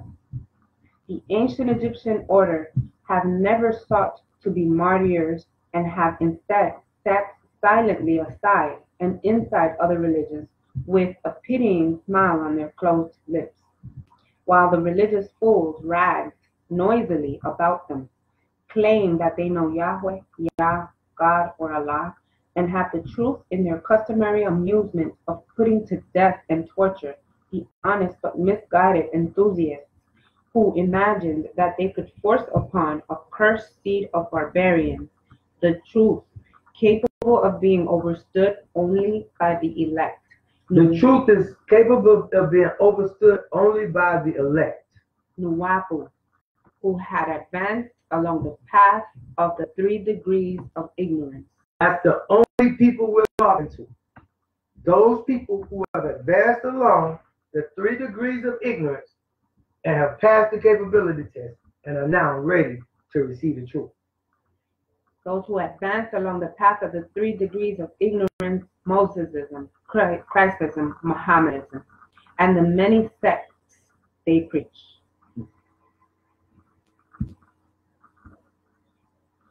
And move on past this mysticism and fictions for the truth. And the spirit of persecution has not as yet died out in the land they dwell. Mm-hmm. There are certain ancient Egyptian order teachings which... Stop right there. Read that one part again for the spirit. Go a little bit about that and read that. And the spirit of persecution. And the spirit of persecution. Listen to that. Listen to that, y'all. And the spirit of persecution, go ahead, has not as yet died out. The spirit of persecution is still going on. Just like I told y'all last shadow hour, people still being persecuted for this, for the truth. Go ahead. It has not yet been died out in the land that they dwell. In the land that they dwell. That even goes back to Egypt. In the land that you dwelt in, the spirit of persecution still persists. That's why Dr. Malachi D. York built Tamaray right here for you. And that's why for your own children, the only fair and right thing to do is to support the people at New Mathematics, A.S.K, IAML, Indigenous Aesthetic Mathematics and Linguistics. Support us because those are things we want to do. We want to do great things like that. We want to build Tamaray here in America so our children can see that. It's the reason why Dr. Malachi D. York did that. And it's the reason why it has to go back up because it's the reason why they tore it down. And that's the reason it has to go back up. There are certain ancient Egyptian order teachings. And please, don't have no bright idea where you going to steal it and you going to run with your money and you going to open up your own Tamaray. Y'all all of a sudden you inspired to do that. Why not come join the people that's actually doing that work instead of further separating and dividing us and causing all the money and confusion and everything to go in different directions. That's why people say we can't work together. That's why people don't even want to support projects even like this and see the truth and still don't even want to support it because of the continuous lameness and lies that persist in the conscious community. But we assure you all that we're not for that we're for the truth and that we're going to put out a real product and that we're asking for your assistance for a real thing to happen. Something real, not something we're dreaming about. Absolutely. Yeah. Okay. I'm going to move that light, but go ahead. Which is publicly Okay. There are certain ancient Egyptian order teachings which, if publicly promulgated, would bring down upon the teachers a great cry of scorn and revilement from the multitude, who would again rise the cry of cult. In this little work I have endeavored to give you an idea of the fundamental doctrines of the ancient Egyptian order, striving to give you the working teachings, leaving you to apply them yourselves, rather than attempting to work out the teachings in detail. If you are a true student, you will be able to work out and apply these doctrines. If not, then you must develop yourself into one. For otherwise, the ancient Egyptian order teachings will be as words to you. Okay, so right here, striving to give you the working teaching. We have to stop right there and we have to discuss the word working. Working means functional. It means actually working right now. Actually, you can utilize it and apply it. And that's the question you have to ask yourself. In what order, in what place, in what organization are you a part of where you have a working, operational, functional science, mathematics, where it's in your culture, where it's functional? That's in Nuwapu. However, the people of Nuwapu have fell back to sleep. So we're saying that the people of Nuwapu must wake up, because there's too many things that's dividing us and separating us and causing us to think other than the truth. We already have the truth, but some of us have decided to revisit places that's not the truth, just based on thinking that they can find even more truth when they have the truth. So this is our issue right here. So we the working teaching, leaving you to apply them yourselves. See that's part of like the Holy Tablets chapter 10 when they say, offer people a do-it-yourself plan with the purpose to finish that plan. And so you let them apply it themselves rather than attempting to work out the teachings in detail. If you are a true student, you will be able to work out and apply these doctrines. If not, then you must develop yourself into one. And that's what we're talking about here. For the students that's willing and wanting to develop yourself into one, into somebody who can actually utilize and apply right knowledge and right understanding, sound right reasoning, and right wisdom, if you want to apply these things, then this is the place where you can learn to apply those things.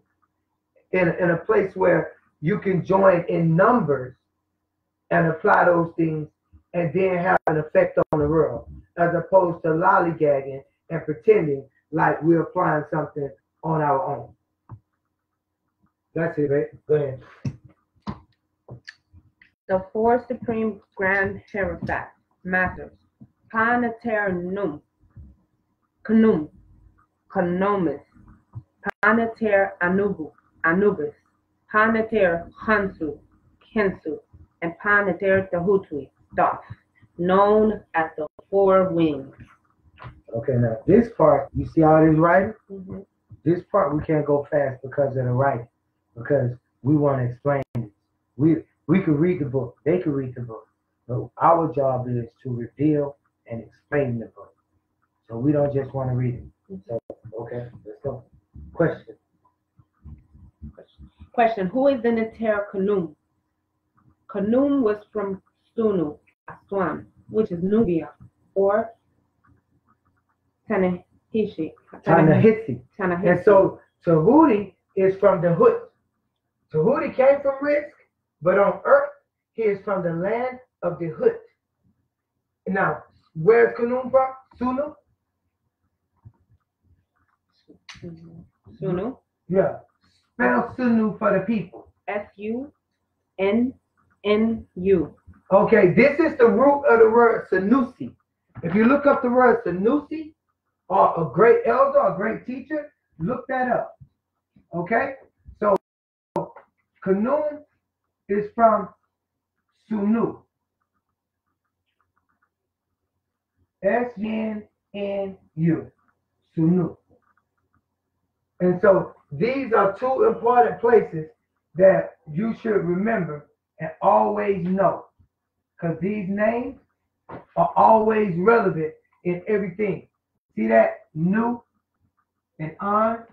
See that? Those are the two numbers we talk about up here. Nu and An. Sunu and Duhut. So these are very important places and very important things to study. You ready? Mm-hmm. Okay.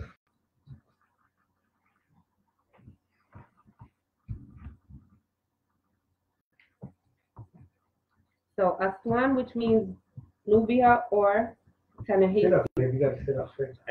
Sudan, at Elephantine Island, at the northern parts of the first cataract of the Nile. Pa-Neter Khnum, the supreme being, Num, was part of a triad. 1. Num, Khnum. 2. Satet. 3. Atet. Satet and Atet. He is the Neter, supreme being of creation. He created human beings from mud, fashioned into shape or black mud. He is the God who created in the Bible Torah of the Jews and the Allah al-Khaliq in the Quran of the Muslims as God is Khaliqun, a creator. The same attributes as their God of creation who molded human beings in his or their image and after their likeness of the dust, clay, mud of the earth. The us or we in your Bible or Quran is Khnum's triad. As they said in Genesis 1:26, and God, Elohim, said, let us make man, Adam, in our image, after our likeness. However, Khnum predates both the Torah Bible of the Jews and the Christians and the Quran of Muslims. Now you tell us, how can the name of the God be that close? And the very story of creation be the same, unless it was taken from the Egyptians. And they were all of them. You have more than one creation in your holy books. The first is the creation of the angelic beings, the Malaikat. After that, you have the gods, Elohim. And after that, the Yahweh Elohim. And then the Adam and the Eve. And don't forget the Nakash or serpent. Khnum is the one, the chosen one, who got the script or the chemical chart in the form of DNA on how to create a being in their image and after their likeness. The Elohim created the black man, the original Asiatic black man. The Hindu, Genesis 1:26-27. Will you read that again, please? The whole sentence, the whole thing. From maybe right here. Khnum is the one who got the script or the chemical chart in the form of DNA. So Khnum had the genetic code. Khnum, the one with the pilot's wheel, he's the one that received the genetic code. In the form of DNA on how to create a being in their image. On how to create a being in their image. Go ahead. And after their likeness. And after their likeness, okay? The Elohim created the black man. The Elohim created the black man. The original Asiatic black man. The original Asiatic black man. The Hindu. The Hindu. Genesis 1:26-27. Genesis 1 what? 26-27. So these beings, these original Nubian beings, actually created a being. They created a being that looked like them and was supposed to be in their image and after their likeness. They made a being on the planet Earth, and the being they made was the Hindu.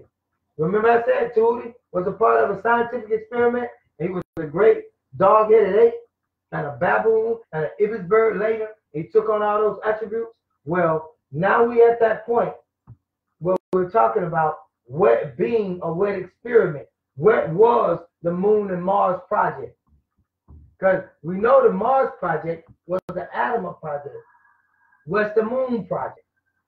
What else I was gonna say about that before we move on? But there was another project. Let me see, what was the other project? The Mars and Moon project, and the creation of the dog-headed ape project. Yeah, it was the Mars and Moon project and the dog-headed ape project. So he participated in the dog-headed ape project. He participated in the Moon project and the Mars project. So these were different projects that took place on the planet Earth in the making of beings that was on the planet Earth. But these, make no mistake, that the original beings that was doing this creation was original Nubian beings, just like me and you, just like us. Right. Just like us. Okay. And black skin, straight hair, unlike the original green-skinned god with woolly hair, as the green hue of the Ethiopian. The green hue of the Ethiopian.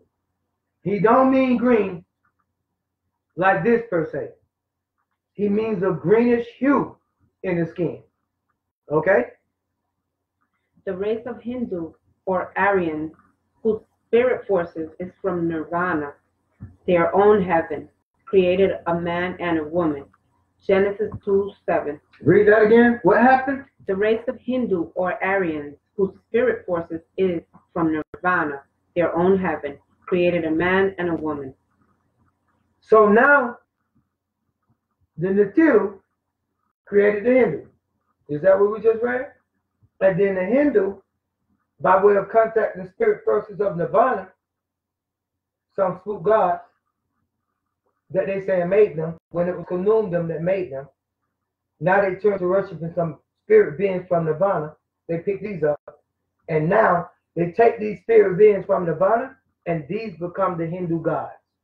And these so-called Hindu gods, the Hindu, this black skin, straight hair, unlike the original green skin god with woolly hair, that's the green hue. That word hue is important of the Ethiopians, the Ethiopians. So when you talk about the Ethiopians, you can't put the Ethiopians as like they're the children of Sheba or the children of Menelik or anything like that. No, the Ethiopians go back as far as old Cush, not Cush in the Bible talking about Noah's sons or grandsons. We're talking about Cush insofar as Cush going back as far as Genesis when it mentioned the land of Havilah and Top. Okay, that Cush. So these are Ethiopians, and before that, Ethiopia. So I just want to be clear that the people that inhabit Ethiopia have been on the planet Earth since time immemorial. Let's go ahead. Genesis 2:7. In their own image and after their own likeness. This Adam was alike in all ways, but skin color he was a ghost or transparent in skin, and had white thin hair with colorless eyes. Okay. He was evil by nature.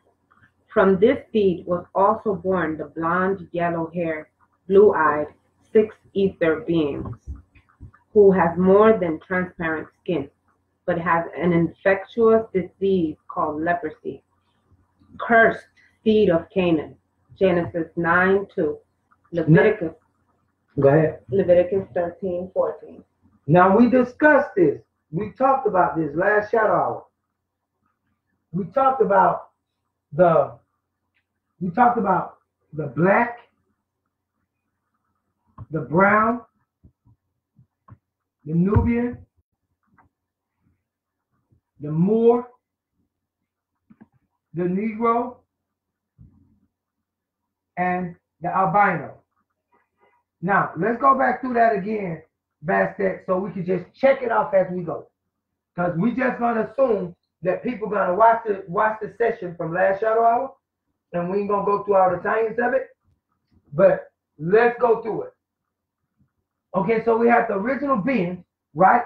We're going to call them what we call black. These are the original green beings. These are the original green hue beings. They green, but they black. These are the original beings. Now, we're not including the Hindu in this yet. We ain't got the Hindu. That's over here. The Hindu or the Indo is over here. Okay, go ahead. Now let's start from the top right there and then just go down. Elohim created the black man, the original Asiatic black man, the Hindu. Okay. Black skin, straight hair, unlike the original green-skinned God. Okay. Now that's the Hindu. Black skin, unlike the original green-skinned God. Go ahead. With woolly hair. Remember, these Hindus are in the image of these beings that's creating them. So when they say the Hindus are black, it don't mean that these beings ain't black. It means they black with a green hue and these beings black with some other hue. They black due to charcoal. And these beings black due to light. These beings have melanin. These beings are full of carbon. So go ahead, because they was made strictly from the earth. They're not made from the higher essences of what these beings made from. They made them here. They made them on the planet. They are physical rocks and dirt. Go ahead. Unlike the original skinned gods with woolly hair. That's right. As the green hue of the Ethiopian. That's right. The race of Hindu or Aryans whose spirit forces is from Nirvana. So the Aryan and the Nordic, who they say is from Pleiades, their spirit forces are from Nirvana. And that's what they call Pleiades now. But that's not Pleiades. That's Nirvana. Go ahead. Meaning the word Nirvana is what they use. Nirvana, their own heaven, created a man and a woman. Genesis 2:7. So the Anunnaki, the Natiru made, they were there, they made a man. This man went and made a man and a woman. So we have a man being made, and then a man makes a man and a woman. So let's put this right under the Hindu, because he made a man, and then a man and a woman. Okay, let's go. In their own image and after their own likeness. After the Hindu's own image and after the Hindu's own likeness. This Adam was alike in all ways, but skin color, he was a ghost or transparent in skin. So now this Adam is no longer a Negro. This Adam is now an albino. Go ahead. Transparent in skin and had white thin hair with colorless eyes. He was evil by nature. From this seed was also born the blonde, yellow hair, blue-eyed, six-ether being. So it's two of them. It's a ghost, and then it's the blonde hair, blue eyes. So it's one with silver hair, basically silver eyes, and then it's one with blonde hair and blue eyes. So this would be the leopard, the devil, the incarnated. This would be him. This would be the beast. All this is the beast, but this is them in a full-fledged armory. This is them as Pleiadians. This is them as the pasty pale beings that you see with the blonde hair and the blue eyes. The last state, the perfection of their suit that they chose is that image. And that's what y'all think. Go ahead. Who has more than transparent skin but has an infectious disease called leprosy. Cursed seed of Canaan. Genesis 9:2 and Leviticus 13:14. All this was began by the four higher races of beings. Number one, the Neteru. Stop. So that Canaan, when it talks about Canaan, Cursed seed of, when it reads the cursed seed of Canaan, infectious disease of leprosy. It say these blue-eyed six-ether beings who has more than transparent skin, but has an infectious disease called leprosy. Cursed seed of Canaan. Genesis 9:2 and Leviticus 13:14. All this was began by four higher races of beings. Okay? So now, their grafting was done by four high. All this was began. Now, they wasn't grafted. This cursed seed was not grafted by these beings. These beings originally grafted the Hindu. The Hindu took it upon himself to graft a man and a woman. This man and a woman moved from Negro to albino, down to leopard. Okay? Or I should put it like this right here. From Negro to leopard to albino. Because that's the way it is in the book right there. You have those ghosts, and then you have this leopard. This albino, this blonde hair, blue eyed being. All this was began by the 4 higher races of beings. So 4. They're going to number 4, quantum. Just like the Ogad is 4 plus 4 equals 8. You have the 4 higher races of being. Just like we have these 4 higher races of being, we have the black, the brown, the Nubian, and the Moor. We have those 4 higher races. We always talk about 4 because we deal with quantum mathematics. So this is the mathematics part of it. So we have 4 higher races. And who are they? The first, the Neteru. Let's write them down. Hold up. Let me erase this since we did that already. We got to write this down. Okay. So we have the 4 higher races or higher what? What do you say? The 4 higher races of being. Okay, higher races of being. The first, the Neteru from Egypt. Neteru, Egypt. Okay, got it. The second, the Anunnaki from Sumer. Egypt, Anunnaki from Sumer. The third, the Nomos from Mali. The third, the Nomos. And the fourth, the Ilu in the heavens. And the fourth was the who? The Ilu in the heavens. In the heavens. So now, these are the 4 races of beings that were there. And when we say heavens, we say an Orion. Because it's 7 heavens above Orion. So this is the heavens. That don't look like the word heavens at all. Let's do that again. H-E-A-V-E-N-S. The heavens. So now, Neteru Egypt, Anunnaki Sumer, Nomos Mali, or Nomos Mali, and the Ilu in the heavens, or in Orion, above Orion, the septet. So now, these 4 higher beings did what, my love? They began the 4 higher races of beings. Mm-hmm. Keep going. And altogether, these 4 beings were called the Neterat. Mm-hmm. So all of them together were called Neterat. And the word Neterat means what we'll say 4 races of beings, and then we'll write the word Neterat. So we see Neter, which means a deity. We see the word at means X is plural. So Neterat is plural. But notice that in the Wafik, we pluralize with a T at the end. And the T is feminine, like Ninti, Nefertiti, Bastet, Heket. The T is feminine. So all of the Neteru together are not masculine. All of the Neteru together are feminine. They feminine. It's Neterat. Just like the Benat or the Malaikat, the mother. The Neterat, the mother of God. See, God is God. But God even recognizes the mother of God. Let's go ahead.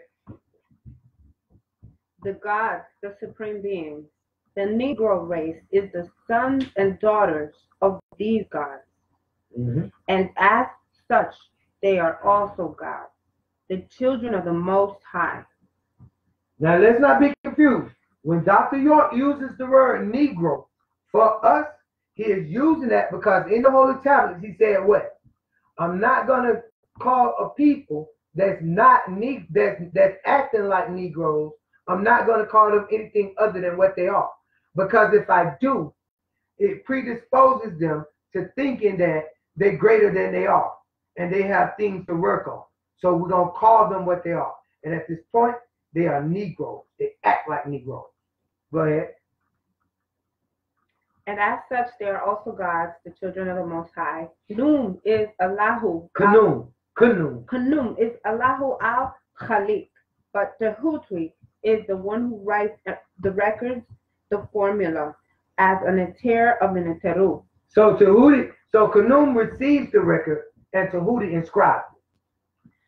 The being who came on the Manjet and landed in Sudan. A manjet is what you see all of the ancient ones that Egyptians standing on, and sometimes it just looks like a motherboard or a hoverboard. But that's a manjet, and you see them standing on it. It's called a plinth, and they stand on that. Everything is put on that. So the Egyptians, that's the manjet. That's the craft that they came on. Khnum was the actual alchemist, and Tahuti was the one who logged the actual facts. Tahuti oversees Tahuti logs the what?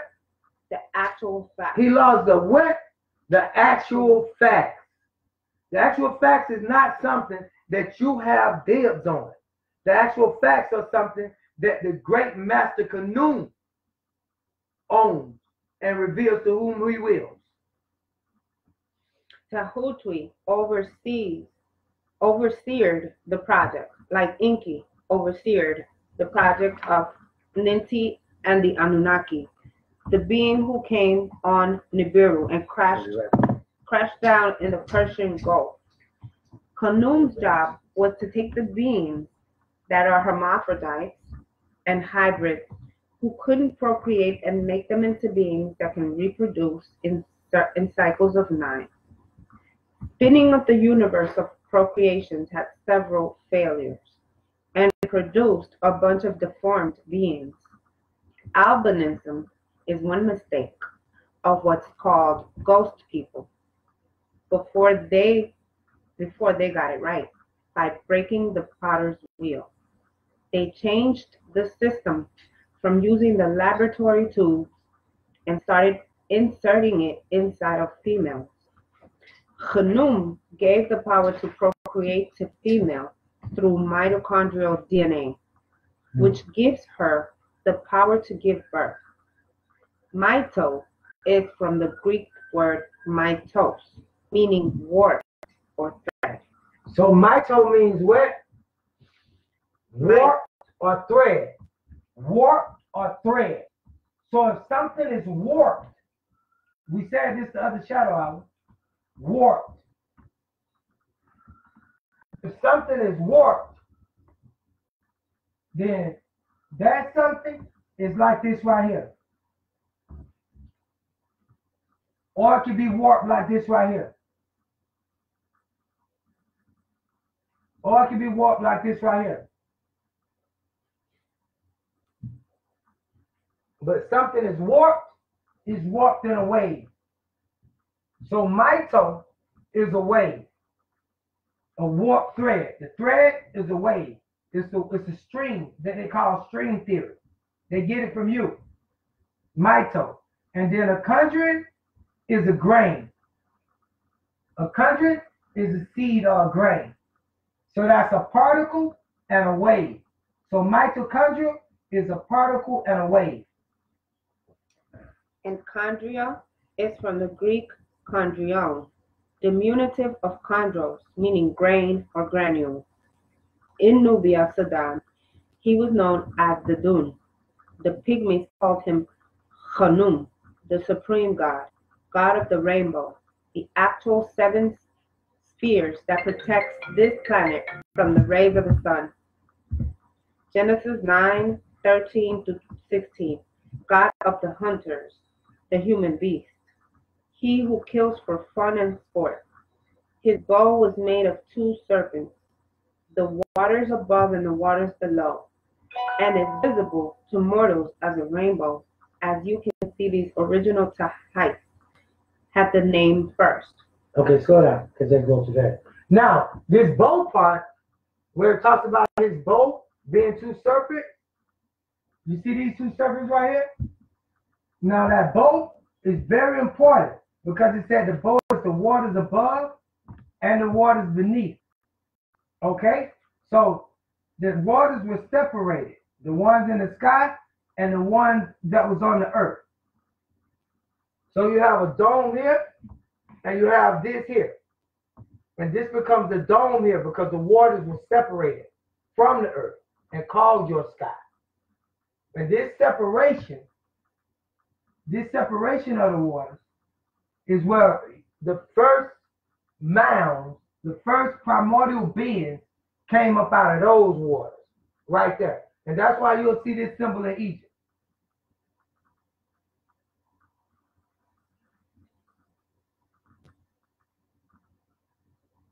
And everywhere you go, they'll tell you that this symbol means a loaf of bread. But think again and think a little bit harder what this symbol might mean. Go ahead. In time, it became Kanu, the one who molded the body and breathed his life into them. So he was the Neter, supreme being of fertility, and the potter, Al-Masaur, the fashioner. When Khanum fashioned and shaped each being from black clay, he would also make their double called the Ka, spirit. Spell Ka for the people, please. K-A. K-A, Ka. And what that means? Spirit. Spirit. Okay. Or you, alongside of them.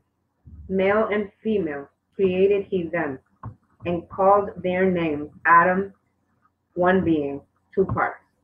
Genesis 5:2. They would have to become one in time, body and spirit, the Nasuf, one self. So we get the Khat, body, Ba, soul, and Ka, spirit. Spell Khat, body. K-H-A-T, Khat. And Ba, soul? B-A, Ba. And what else we get? Go ahead. Ka, K-A, spirit. So your own real Trinity, the three parts, you as God. All others only have a duad, two parts, lacking the Ba, the soul.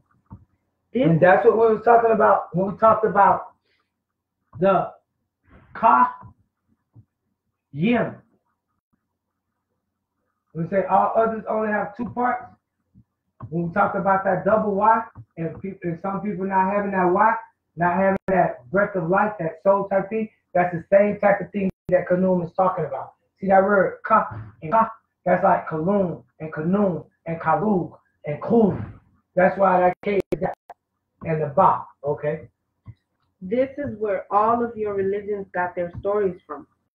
Khanum created each being and allotted them 120 years of physical life in the light. 120 years is 1/3 of a circle. If you had 123 times 120 plus 120, you'll have 360. So 120 years is 1/3. And eternity is the next state of existence, in the pure and holy darkness in which all true supreme beings reside. Eternity. To him, 1,000 years of earth time was one day. It was Khanum who created the cosmic egg. The goose that laid the golden egg comes from this story. Creator of both supreme beings and mortals.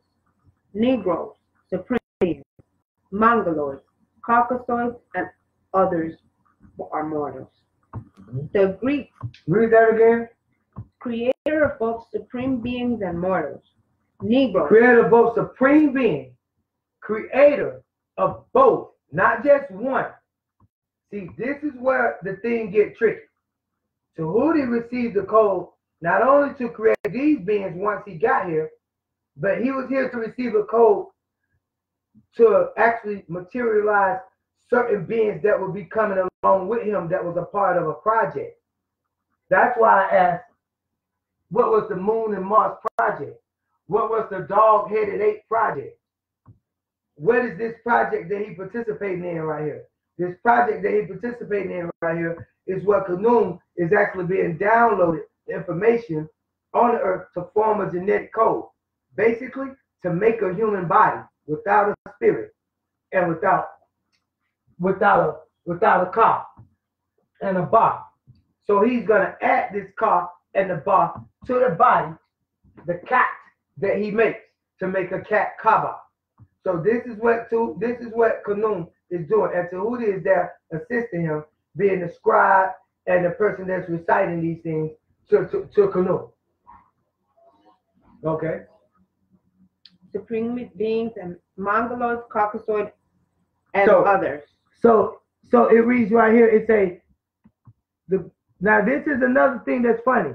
It was Khnum who created the cosmic egg, the goose that laid the golden egg. So that's one of the mysteries of Egypt. Like, what is the goose? Who is the goose? And because Geb is the great Catholic, so who is the goose and who is the golden egg? Okay? And the next thing is, comes from this story, creator of both supreme beings and mortals. Negroes, listen now, Negroes, supreme beings, Mongoloids, Caucasoids, and others, mortals. He's telling you that what he's using as Negroes would be the green black man, the Moor, the Nubian, and the green black man and woman, the brown black man and woman, the Nubian black man and woman, the Moor black man and woman. And he's calling them Negroes. He's calling them Negroes, the sleeping gods, the sleeping giants. And he said that these Negroes are the supreme beings.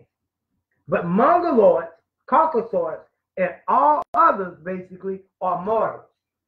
And that's in line with Psalms 82, where it says, read, ye are gods, all of you children of the Most High, but ye shall die like mere men. You shall fall like one of the princes. Arise, O God, judge the earth, for you shall inherit all nations and the inhabitants thereof. So that's what we're talking about.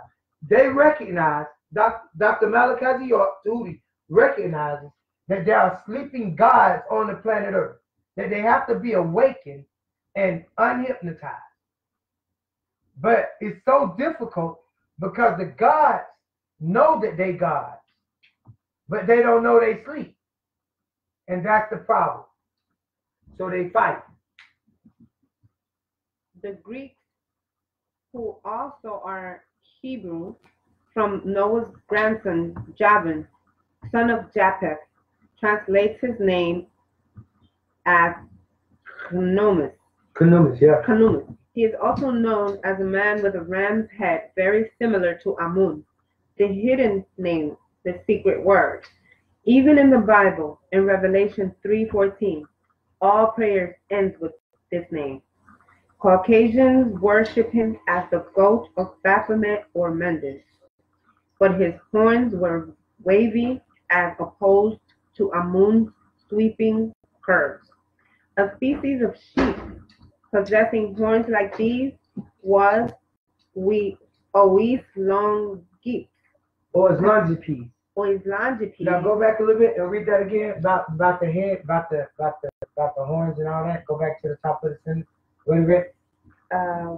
Caucasians worship him as the god of Baphomet or Mendes, but his horns were wavy as opposed to Amun's sweeping curves. So Amun, the god Amun, had sweeping curve horns like this. Amun had sweeping curve horns, but Khnum had what kind of horn? His horns was sweeping wavy. His horns were wavy as opposed to Amun's sweeping curves. Okay, so you see how the Anunnaki have their horns on their head? You see how they wear the horns like this right here? You see that? That's what he's talking about, wavy. Wavy, when they come like that. Wavy. When they do that 2 times, that's what he's talking about. Not like a ram or whatever, but like wavy, like that. Where it comes around like that. And so that was one of the differences between Egypt and Sumer. Okay? So you see that Khnum wore these. Go ahead. It is now extinct. They try to make you see the goat and the ram as the same animal, when in actuality they are 2 separate creatures. Zamael or Azazel. So a goat and a ram are 2 separate animals, but they try to make you see them as the same, right? Right. Okay. So then we talk about the goat of Mendes and the Mandi people and the Dogon and the Mali people and the goat of Mendes there and the Mandi people. When we talk about that goat is a different goat than what you would talk about in your Baphomet story. Samael or Azazel was known as the scapegoat, not the escape ram. So their trick is to make you think that the ram was a disagreeable creature as the goat was. Like grab life by the horns, and Dodge trucks are ram tough. So they try to take the ram and make it into something that they can use as a demonic symbol just because of the horns to trick you. But the ram is the Amun. The goat was synonymous with evil, but they are two different animals. So the trick used today is all of the satanic cults and worshippers use the ram as their symbol to make you think that the ram was evil. And that way reverse the symbol of Ra in ancient Egypt, which was the ram, into an evil symbol. Reverse. That's that word. Do not let this word escape you. Please hold on to this word. Reverse. That's the secret to everything that's going on here. Reverse and opposite. Reverse and opposite. Remember words like that. Obverse, inverse, reverse, traverse. Any kind of verse, any kind of universe, multiverse, any kind of verse, when they start versing and turning stuff upside down, that's when you need to watch out. And Bible's nothing but verses. Yeah, nothing but verses. And it's all being reversed. And a revised version every other day. This revised version, that revised version. So watch the reverse. Watch these, because your symbols have been reversed. All of your symbols have been reversed. Everything you wear has been reversed. Even Africa is reversed. Everything you look at, the map's supposed to be south to north. The star's supposed to be 5-point star like Mother Nut, but it's upside down. Just everything you do is reversed. The heart supposed to be like this right here, inverted. They turn that upside down. Everything you do, they invert it. They reverse it. They pervert it. Khnum's first wife, Anubis, is shown wearing the feather of the red parrot, a bird restricted to Sudan, Africa. His second wife was Satis, who was also his daughter. That's the name, Anubis and Satis. Okay. And Satis, who was also his daughter by Anubis. Her name means she who runs like an arrow. She is shown holding a bow and arrow, and the Greeks link her with Hera, daughter of Cronus or Cron. Remember that bow and arrow is very important. You'll find the bow and arrow in the hands of all of the Anunnaki, and the bow and arrow in the hands of all of the native people, from the Olmec to the Kolomoki. All of us. It was a sacred symbol. It represented everything. The dome of the sky. It represented the earth. Everything. So remember the bow and the arrow. The arrow was tipped with a feather. It was a feather for the feather of Maya, which kept the arrow straight, which became the name of Maya. Straightness, rightness. Son of Uranus and Rhea. So the Greeks took her and made her into this, but this ain't who she is. So all the Greek gods come through him and his family, which came from Ta-Nehisi, Sudan. Ta-Nehisi, Sudan. That's basically the whole land, though. Ta-Nehisi, Sudan is the outer field. So the people are from Ta-Nehisi, and the people are called Ta-Nehisi. When we say Ta-Nehisi, spell it, man. T-A-N. T-A? T-A-N-E-H-I-S-I.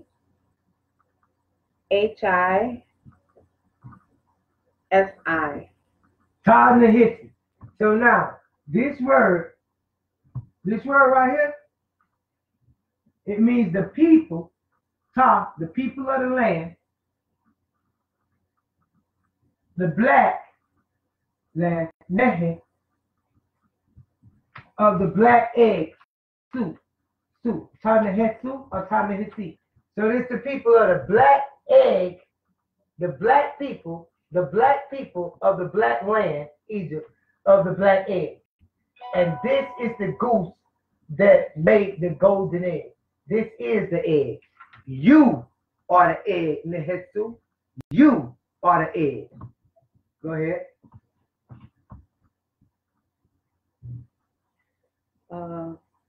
So all the Greek gods come through him and his family, which come from Tanahasi, Sudan. All Canaanites, white, ghost people, worship Egyptian Neterat, supreme beings. All Arabs also, and many just don't know the truth. So read that again. Now, who all came from Sudan? Now this is everybody. So now who all came from Sudan? Who all was born in Sudan? I'm throwing a hint here. Let's show who was born in Sudan.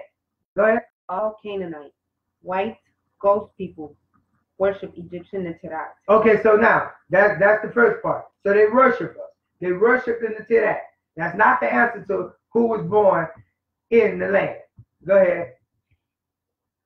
All Arabs also. Supreme beings, the Neterat, supreme beings. Egyptian Neterat, supreme beings. Yeah. All Arabs also, and many just don't know the truth. Yes. So the so-called Greek gods came through him and his family. Everything they got from Canaan, which came from Ta-Nehisi. And he said Sudan. So all Canaanites, white ghost people, worship Egyptian Neterat, supreme being.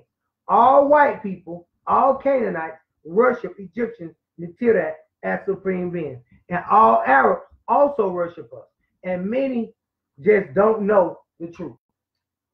So everybody worships us. We are the gods. Go ahead. Satis or Sati is to septet. This is the wife of Canaan. Satis or Satis. It's also linked to septet or siptu. So she linked to septet or siptu, which is Sirius or Satis.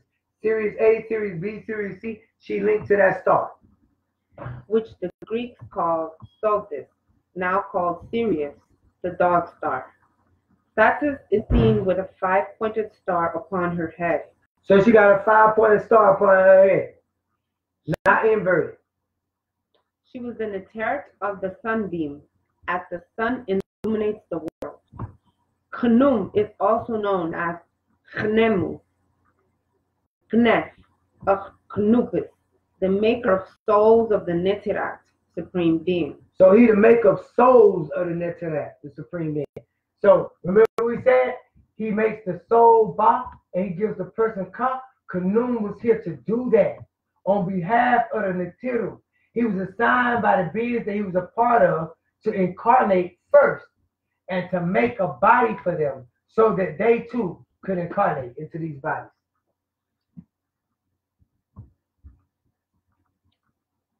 And the spirits of the Inosat mortals, by the use of the higher faculties, while functioning in the physical body. That's the key to what Khnum was able to do. Read that whole thing again, write that from Khnum. Khnum is also known as Khnemu, Knef, a Knupis, the maker of souls of the Neterat, supreme beings, and the spirits of the Inosat mortals, by the use of the higher faculties, while functioning in the physical body. By the use of the higher faculties while functioning in the physical body. By the use of the higher faculties while functioning in the physical body. This is the description of what you would call a God. The use of the higher faculties while functioning in the physical body. The mind is enlightened by the spiritual Anukis, or Anket, also called Noki, the Netert of the net. Noki is Nuki, from Anunnaki, or Nuki meaning so, Nuki, me, Nuki. I, as they said today, Noki, Nuki. That's the same word, Nuki. To live the life in the physical, regardless of one's personal responsibility. To live the life in the what? In the physical. Regardless of one's personal responsibility. This is what she did. This is what she represents. She represents a net, right? She is the what? The netter of the net. So the net, like neat, like mother neat, like we said, a string and a thread, she the netter of the net. Like we said, a spider web, the weaver, for the goddesses. I'm speaking to all the goddesses. For the net, for the thread, for the mitochondria, for the grain, for the weaver, the one that's told to stay out of Bohemian Grove because of the weave, the netter, the knitter, the kneader of the dough, the kneader, the great builder, the great mother We talking to you. We're talking to you now. Go ahead. To live the life in the physical regardless of one's personal responsibility. Demanding To live the life in the physical regardless of one's personal responsibility. That's a high duty, mothers. That's a very high duty. Because that's saying that regardless to what happens in the physical, you're still responsible for everything that happens. You are God. You cannot equate yourself to the man. Regardless to what happens here, you God. You're responsible for it all. You give birth to everything here. The potter's wheel was placed in you. You are God. You are responsible for everything here. Everybody here. Everything goes down here. The education here. The language here. The law here. The land here. The lifeblood here. You're responsible, mother. You're responsible, black mother. It's yours. It belongs to you. So take it back. Go ahead. Demanding that one's rights be respected, but ignoring the obligation to respect the rights of others. Whoa. Go back and read the whole thing one more time. Even from here. Even from right here. To live the life in the physical regardless of one's personal responsibility. To live the life in the physical regardless of one's personal responsibility. Live it. Go ahead. Demanding that one's rights be respected, but ignoring. Demand that your right be respected, but ignore. To respect the rights of others. To respect the rights of others. Listen to that. I know it's shocking, ain't it? Do that and you live it. She was the guardian of her will, choice given by her mate to each creator he created. Choice given by her mate. She wasn't alone. She was with her mate. A person, Canoe, who she felt was her equal, a god, another god incarnate, not a mortal, not a man, not a human being. Go ahead. To respect others' right of choice is to wear the net of Anunnakis. To respect others' choice is to wear the net of Anunnakis. That means to be caught up in the World Wide Web, the Ethernet, the everything that they got out here for us to get caught up in. Drugs, money, women, cars, racing, fighting, whatever it is. That's the net. That's the net. That's called the web. Go ahead. So Khnum is birth, creation, life itself. So he is one of the 4 points in existence. A prayer is said as you stand before him in the midst of the Holy of Holies Shrine Temple, the Black Pyramid, which reads. Hold on. I don't want to go for all that. I want us to go ahead. We're going to skip the proud canoe, and we're going to go ahead on and get to the book. Right here. You got to come right here. Who is the you want me to take over from here, babe? Tired? I'm not. I just want to go first. Do you want me to take over from here? No, I'll just. Okay. Who is the Neter Khonsu? Answer. Khonsu, son of Amun and Mut, was the third member of the triad of Nu Amun, Thebes. The Greeks called Khonsu Hercules, son of Zeus and Alcmene, slayer of the giants, destroyer of evil monsters, the righter of wrong. Khonsu is most often seen as a young man wrapped as a mummy with the one braid of hair on the right side of his bald head. This is why the Nuwapians wear one braid.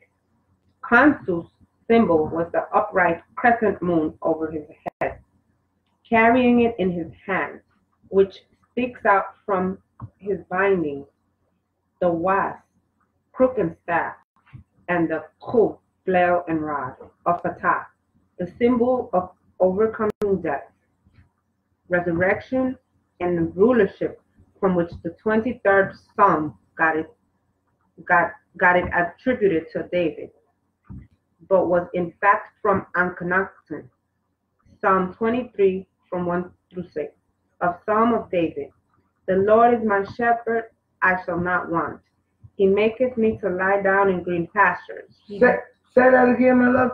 I apologize. I was up here racing. Start from right here.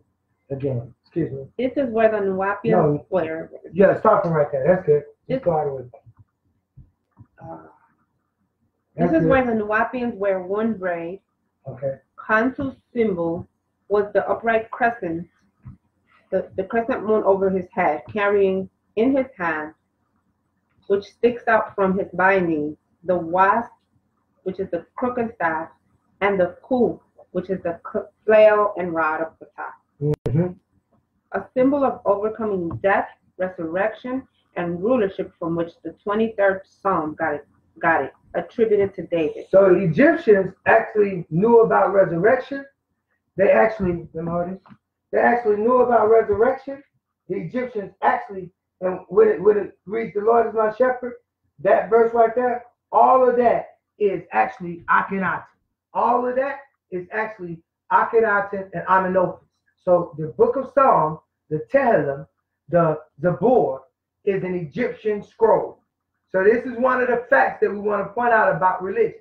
So then when people come and tell you, oh, you read in the Bible, you read in the book of Psalms, oh, you believe in David and Solomon. No, this book happens to be, I can go back to the original and read that. So now, stop telling people that the Bible is fake and tell them that the original copy to that, brother or sister, if you really want to know, can be found in Egypt, written by a man named Akhenaten. You can go and check out the scroll if you want to. But if you want to continue to read that, go ahead. But there is an original to that. Now, that's what we're talking about. That's real Egyptian science. Because the book of Psalms is a book of spells. And when you say it's religion and you take it away from us, you disempower us from the very spells that we use in order to empower ourselves over this beast. And that's the trick. That's what I mean by reverse and opposite. Go ahead. I'm ready. Psalm 23, 1-6, a psalm of David. The Lord is my shepherd, I shall not want. The Lord is my shepherd, I shall not want. He maketh me to lie down in green pastures. He maketh me to lie down in green pastures. That's the word green again. He leadeth me beside the still waters. He leadeth me beside the still waters, calm waters. He restoreth my soul. He restoreth my soul. That means that a person can lose their soul. A person's soul can be left. So, he restoreth my soul. Go ahead. He leadeth me in the paths of righteousness for his name's sake. He leadeth me in the path of righteousness for his name's sake. The path of righteousness is the son of righteousness, Melchizedek. In the path of that, Patrat, he leadeth me in that way. For I am forever after the order of Melchizedek. I follow the Lamb wherever he goes. This is what that's talking about. It's talking about those beings who know the meaning of that, who can explain and reveal the meaning of that. Go ahead. Though I walk through the valley of the shadow of death. Yea, though I walk through the valley of the shadow of death. We talked about that last shadow hour. The shadow of death, the Indus Valley. The Indus Valley, Indonesia, the Valley of Reptilians, the Black Impala, Voldemort, Valentine, the Evil One's Valley. Yea, though I walk through the valley of Nod and Indus. Go ahead. I will fear no evil, for thou art with me. Yes. Thy rod and thy staff, they comfort me. Thy crook and thy flail, thy wasp, it comforts me. Thou preparest the table before me in the presence of mine enemies. That's my favorite verse. Thou preparest the table for me in the presence of mine enemies. Thou anointest my head with oil. Thou anointest my head with oil. That's one of the names of Egypt. Because you have Messe, that alligator crocodile fat, Messe. The oil that you anoint a person with is Messe, where they get the word Messiah from. So when you look at the word for Kemet, in Kemet, when you look at that word, the glyphs that's being used to describe that, if you will, is the crocodile skin and the coal. So that crocodile skin is symbolic of that crocodile fat, and it's Messe. Go ahead. My cup runneth over.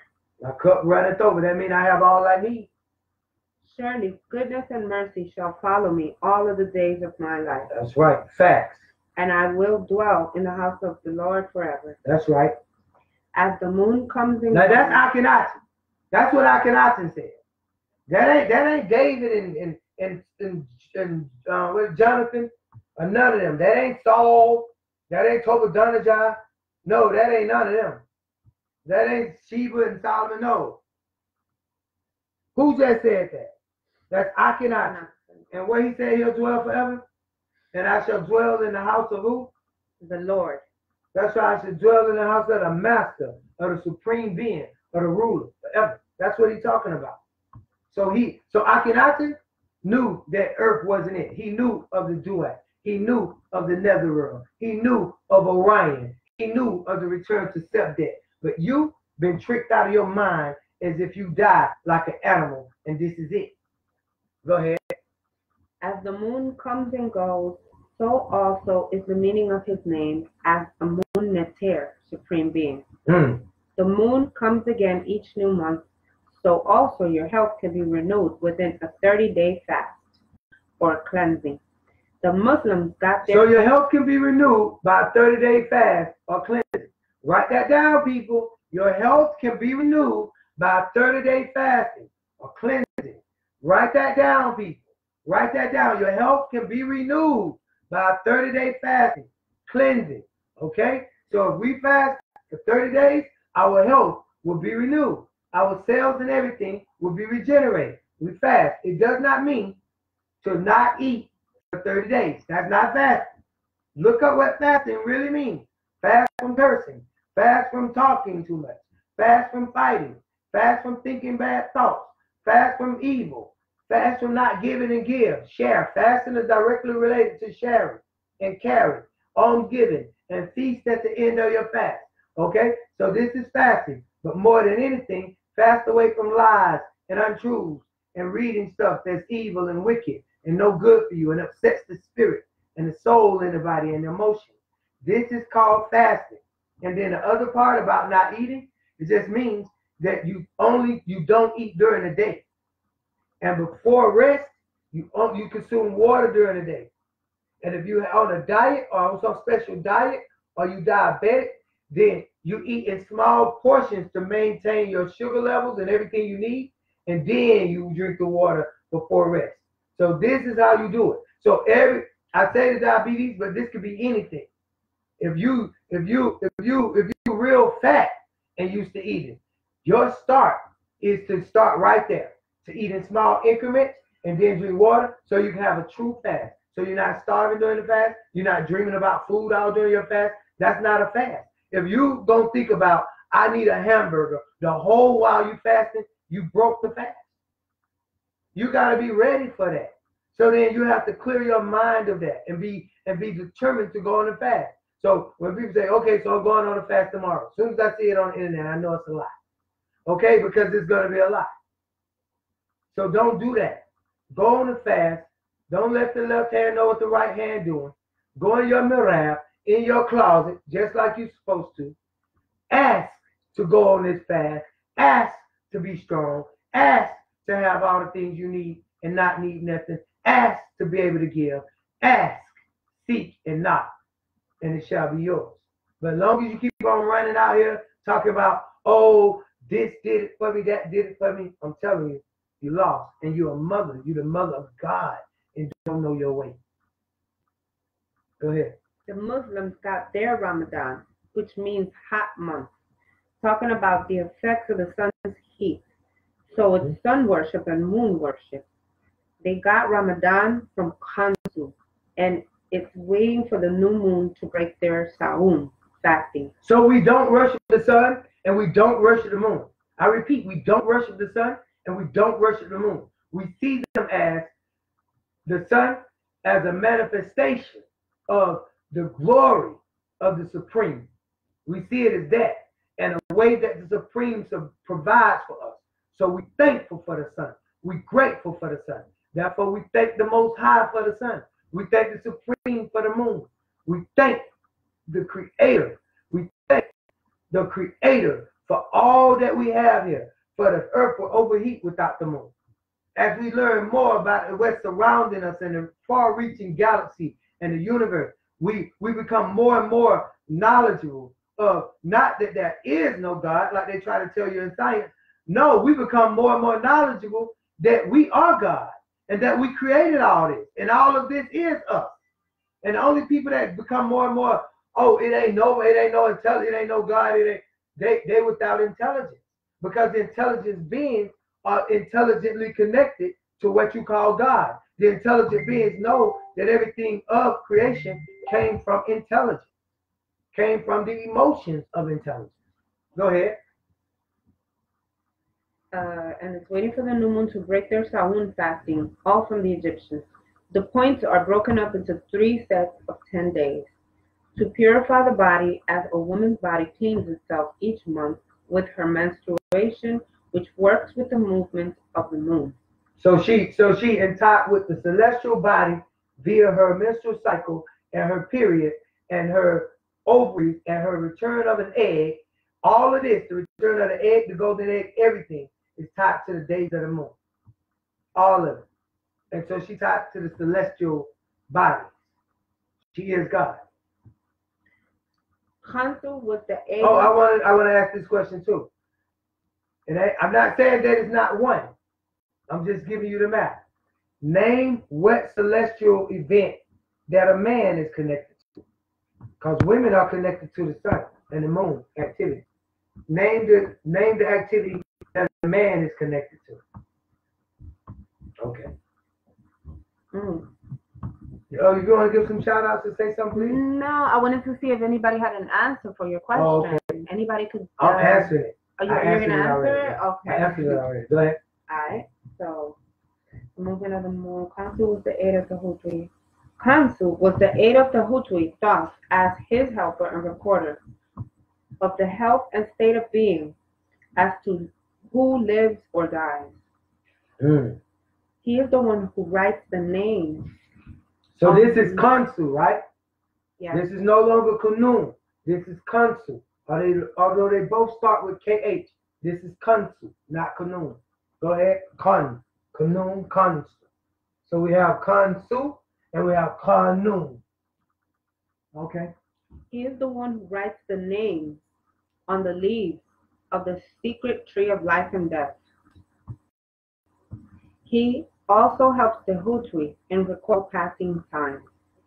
The keeper of change, a seraphim, meaning those of fire, the master healer of the sick and protector against all evil spirits, ghosts, 63rd spirit forces of evil, the one who chased away evil in all forms, the originator of exorcists, for evil spirits are the source of all illness. So all physicians have to be wise in the black magic of casting away evil white magic spirit forces. All what? All physicians have to be wise in the black magic of casting away evil white magic spirit forces. So all you Nuwapian physicians, you need to be knowledgeable in casting away or exercising, getting rid of exorcism, getting rid of these demons in the form of white magic. You have your own black magnetics, alchemy. Those lost spirits who can't escape this realm, their unholy ghosts, their God or Lord who can do evil. Exodus 32:14. So they plagued the weak, sick, young, and old. The sick were taken to his temple by family and friends. Khonsu cured all their illnesses, because to us Egyptians, all illnesses were caused by the demons. Virus, microbes, germs, bacteria. Demons, virus, microbes, bacteria. That's right. Those are the demons. As jinns, demons, and evil spirits. Devils, getting into the human body by way of its openings, the nostrils, mouth, eyes, ears, genitals, or open cuts or sores, and from your waist tract. He also had his power transformed into the Shawapti Hajweru, the Great One. So Khnum and Khonsu had their handle or their power put in the Shawapti, which is a statue that they can be called upon and they can actually send healing energies or communicate information to the person. Not just any statue. Not the one you get at Angels and Demons store on the corner, or Dragons and Lions and all that. Not that store. But the real Shawati actually held Hanu, actually held the Haka, actually held the energy and the magic to communicate to the person after death. The person's energy, etheric forces, was left in there. Spirit double. Go ahead. The great one, smaller statue, that he imparted his Hanu or movement power into, so that he would be there to ward off evil attacking anywhere. His image is required to achieve a cure. Also, his symbol was the baboon, who sat at the judgment hall of Asaru, Osiris, and as a man with the head of the hawk, just as the Neter supreme being, Sokar of Het-Ka-Ptah, Memphis. The spirit guard of tombs, one of the triad, being Ptah, Sokar, and the hawk, a master of split-second timing, its eyes color of the sun at a sunrise, and 3 Asaru. He was also called Knoms, and the navigator. A shrine temple was built for him at Umbos, the golden Nup, or Nupti, or The golden what? Nub, Okay. Nub. The golden nub. Go ahead. or Nupti, or Nuwapu, a land inhabited by Nubans from pre-dynastic times. So read that again, real slow, please. A shrine temple was built for him at Umbos. So a shrine temple was built for Consul at Umbos. The golden Nub, or The Nupti, golden new, the golden egg, the golden soup, the golden new was what? Nupti, or Nuwapu. Nupti or Nuwapu. You hear that? Nupti or Nuwapu. Nuwapu. So this city, this place, this country, called the Golden New, or Nupti, is also called what? Nuwapu. Nuwapu. Okay, let's go ahead. A land inhabited by Nubans. Nuwapu is a land. Nuwapu is a land inhabited by who? By Nubans. By Nubans. So there's a place called Nuwapu. It's a land and it's inhabited by people called Nubans. And I can guarantee you that the language they speak is going to be Nuwapi. Guarantee Nuwapu. That's going to be the Nuwapian, Nuwapic, whatever you want to call it. But they're going to speak that language. The people called Nuba and the place called Nuwapu. Go ahead. A land inhabited by Nubans from pre-dynastic times. Also dedicated to the Neter supreme being, Satuk Set. So this land is pre-dynastic. So for somebody to go look on a map these days and try to tell me that I can't find Nuwapic on the map is silly. When Nuwapic existed before the map you have in your hand. So how can the map you have in your hand have Nuwapu on it? Go ahead. You can find the story of power healing on the Bentresh Stela. On the what stela? Bentresh Stela. Spell that, please.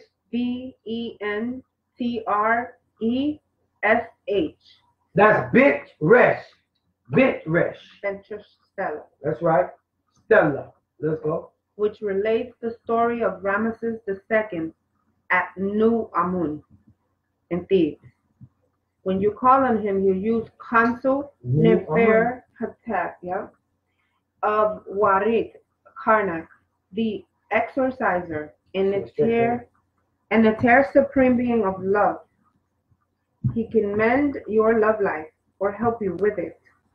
Help to heal a marriage just for the asking, and also helps with birth and fertility, and with the secret schools of Re, the ancient Egyptian order, the young order of Horus, the Amun and Amunet. He was also known as Nasur, Kensu, or Kenshu. Okay. Let me hold this right. I want to say this. So, right here where it reads,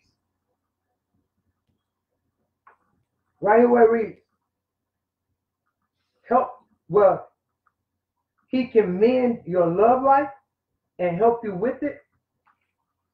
Tahuti was what? Wisdom, love, and peace. Wisdom, love, and peace. This being Consul is concerned with love. Now Kanun was concerned with fertility and birth. His name is Birth, Kanun. So he's concerned with fertility. So now all of these things that you see people attributing themselves to, all of this high God talk, but even Best was concerned with fertility, women and children, protection. All of these deities that they call gods are concerned with love, peace, birth, fertility, protection, husband and wifery, marriage. They're concerned with these beautiful things that's in life. They're not concerned with how many atoms or electrons over here or anything like that. You don't see that as their attributes or what they're concerned with. Those are secondary thoughts because they knew that these were the higher aspects of life, that it was about the heart, and that would be weighed against the feather, not the brain or what one say out their mouth, but the heart. Not even what one did, but what was in the heart, what was in your intention, what you want, what you meant to happen.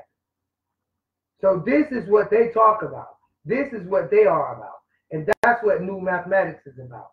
It's about getting to the core of things like that. And so then it reads, he'll help you with your love life and help to heal a marriage just for the asking. Remember the word I say, asking? How many people out there having problems with their love life and don't know they saint, they alchemists, don't know who to help, don't know who to call on, don't know what to put on the altar, don't know what's going on. But you're gonna say, oh, now I know what to put on the altar, and then you're gonna put it in the wrong place on the altar. We said we was gonna do a class on that, right? Yes. The Egyptian. Yeah, but we'll call it that. Call it that. Go ahead. The feng shui. The Egyptian form of feng shui, what they now call feng shui. Yeah. Had its sciences rooted in ancient Egypt. That's right. The art of placement. The art of placement. Yeah. So he'll help you with your love life just for the asking. It also helps with your birth and fertility, and with the secret schools of Ra. This is for you, mothers. All of the gods that came to the planet Earth, all of them came for you. They never really came for man. We come for you to teach you how to teach man. Don't let them stop you from getting new mathematics. Don't let them stop you. These are the keys. They've been holding you back. So birth and fertility, and with the secret schools of Ra, the ancient Egyptian order, the young order of Horus, of Heru. This is this order. My order is the order of the mothers. The order for the brothers is the young order of Heru. That's this order right here. That's this order right here.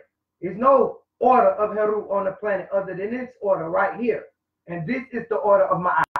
So if you want to know the secrets to the Father's brothers, especially you newcomers and young brothers, come to the order of Heru. That's it. Right there. In all ceremonies, there was food and drink offerings to Amun, his consort Mut, and their son Consul. So his Ren name is said before all meals, that the food be healthy and nourishing as well as safe. He also put salt on the table as medicine. A prayer is said as you stand before him in the midst of the Holy of Holies, Shrine Temple, the Black Pyramid, and also before you eat, which reads... Okay, skip that. We're going to read the prayer. But the Shrine Temple, the Black Pyramid, remember the Black Pyramid on Kadesh? That's the Shrine Temple. Go ahead. Let's skip the prayer. Yeah. And continue right here where the question was asked. Who is the Neter Anubu? Just the fourth netter. There go that number 4 again. We started with Tahuti, then we had Kanun, then we had Consul, and now we have Anubu. And if you write those names down, you'll see something very special in the connection. If you look at the animorphs that's related, you'll see something very special in the connection. So look at what Tahuti is, look at what Kanum is, look at what Consul is. Now, look at what Anabu is. Go ahead, we ready? The name Anubis is from the root word Ibis, awakener, master of the house in Egypt. Ibis. That's a bird, though. Go ahead. And Bes is a lion, though. Ibis. He was known as Anbu or Anpu or Anuk. In the ancient Egyptian mystery language, the letter B could replace the letter P. So you see Anbu or Anpu or Nuwapians or Nuwabians. Say that again. Because there was an argument about the letter B and the letter P. And we got that wrote down to talk about. So in this book, that's why I read this book, because a lot of stuff is covered. So what did Dr. Malachi York Tahuti say about the letter P? In the ancient Egyptian mystery language, the letter B could replace the letter P. The letter B could replace P. So P was extraterrestrial. Go ahead. So you see Anbu or Anpu or Nuwapians or Nuwabians. There we go. Anubu was the son of Asaru or Cyrus, and Nephet or Nephthys or Nephthys. Death is his trademark, opener of the roads for the dead, the guide of the next life. He presided over embalming rituals and received many pleas in the mortuary prayer, recited on behalf of deceased Egyptians. So you see how we've been tricked out our funeral ceremony? And our activists and performing our rites and the dua and the 70 days, 72 days. See how we've been tricked out of that in the name of religion because we let somebody tell us our way of life is religion? See how we don't go before the Nibiru, the Tribunal, and know who the gods are and know who our ancestors are? Know who the archetypes and the architects are as the ancestors. These were our archetypical, the architectural ancestors, the ascendants that we pay homage to because they represented our mothers and fathers. So even if we didn't have a grandmother or a grandfather, I didn't even know them, we could turn to these deities because these were the original beings. These were the original archetypes for our parents. So right now, this is what we should turn to the original beings, our parents. Go ahead. Death is his trademark, opener of the roads for the dead, the guide of the next life.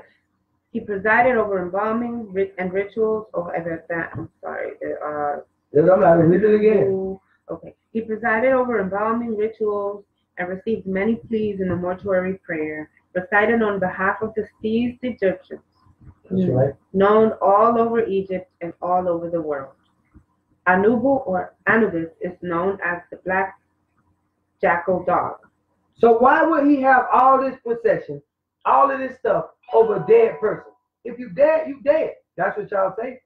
It don't matter what happened to my body. Just throw my body in the street. That ain't how we felt. We preserved all organs. We preserved the body.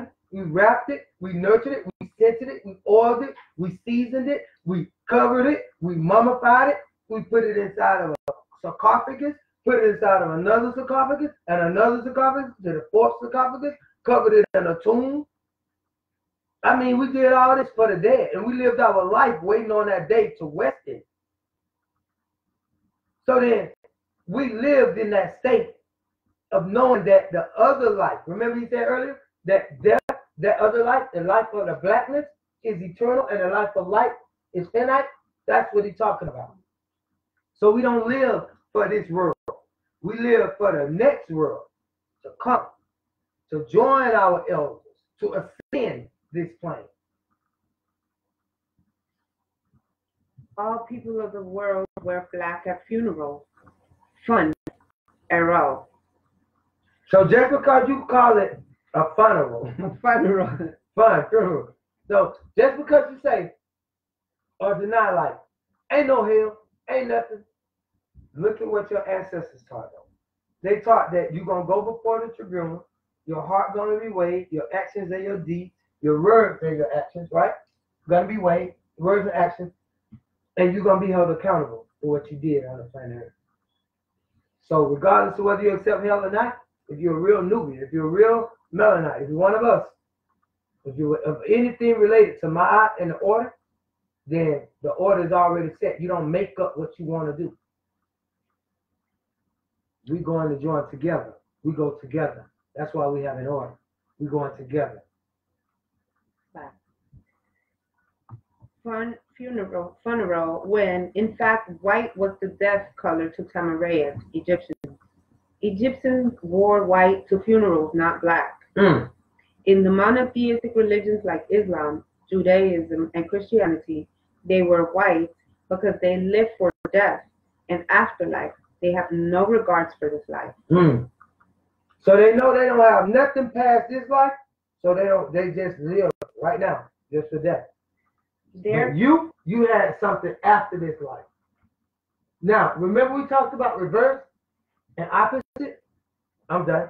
That was it, where he said, we wear black and they wear white. We wear white and they wear black. They just gonna flip it every time.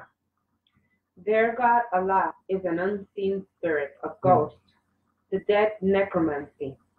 All the religions teach about is what they will receive after death. So they live in a funeral state. So they prefer white. In fact, there is no such thing as a black jackal with a bushy tail. This was a symbol of the keen sense of the cannabis dog. Especially, they hear what humans can't. They see better and smell much greater. Anubu is the perfect guide into the unknown dark. Also, he was the one of the judges and protector of the dead. Then you have Kantimantiu, the Neter Supreme Being, who rules the destiny of the dead, keeper of the souls, the protector of tombs, and Pa-Mir Krat, the pyramid text. Anubis is described as a son of Ra, and given a daughter, a Neter Supreme Being of freshness. In time, he lost both of the attributes and became fast with Asaru, Osiris, as the son of Asaru, Osiris, and Nephthys, who was also Set's wife. Set could not have an offspring, and Nephthys wanted a son, so she asked her sister Isis, and they took it to the alchemist Khnum and Consul, who implanted her with Asaru, Osiris seed, and she gave birth to Anubu. This resulted in a hate feud between Asaru and Set. So that's the story, y'all. That's why Set wanted to kill Osiris, because Nephthys knew that Set could produce an offspring, like the pale fox, the pale Arvar. Set could not produce an offspring. He was of a degenerate seed. It was four of them, right? In the egg. It was Osiris and Aset and Set and Nephthys. Out of them, Set came out recessive or degenerate. 3 was strong, 1 was recessive. It was Set. Nephthys goes to Isis and say, can Osiris give me a child? Isis ain't even got her own child. She agrees. Osiris impregnates her sister, Nephthys. Of course, Set is mad. But just as in the doggone story, it was supposed to happen that way. His wife was given to Osiris in the womb because Set left the egg early. Think he would get to the earth first and rule the earth. And he didn't realize he needed a counterpart. And Osiris wound up having 2. And that's why in the book of Revelations it reads, when the devil got on the earth, he was wrought with the one, because he was mad with Nephthys for what had happened. You see that? He was mad with the woman for what had happened. And the woman is pregnant with a child, and it's not his. So he becomes the devil Set in the child's life. He wants to destroy the child because the child is not his. He didn't have the opportunity to see the war. This is what the war is about. It's Setians on the planet Earth, and they out to kill us. And Set, when you say this word right here, Set, they take you to Satan. But I'm saying this. Go here. Set top, which is zeta. Zeta reticulum. That's what we need to look at. Zeta. And that's Zuin, Azazel, Enzu, Zeta. That's him. Snake, serpent, Satan, Set. That's him. And so this is his nature, was to destroy. And it was showing in this story who was here on the planet Earth to destroy. And all these stories got mixed up. And we're here to reveal and explain the truth of these stories. Just like when you read in the book of Revelation, 7 heads and 10 horns, look at the normal palette. Look at the normal palette, count the heads on the palette. Count what's happening on the palette. And that's what's got to happen today. That's a prophecy. That's a prophetic palette. And that's why they got it there. In the beginning, so shall it be in the end. It's the first palette for the first dynasty. So shall it be in the end. Okay? My love? Who was here before me? Not for the present one. Oh, you looking for where you were? Yeah. Animal, criminal state? Yeah, went past that. Cannabis stop? Yeah, went past that. Animal mortuary rights right there. Anubis invented the mortuary rites. He also helped Isis find the 13 body parts of the 14 missing parts of his father Osiris. Osiris' body was cut up by his brother Set for having his wife Nephthys produce a son by him.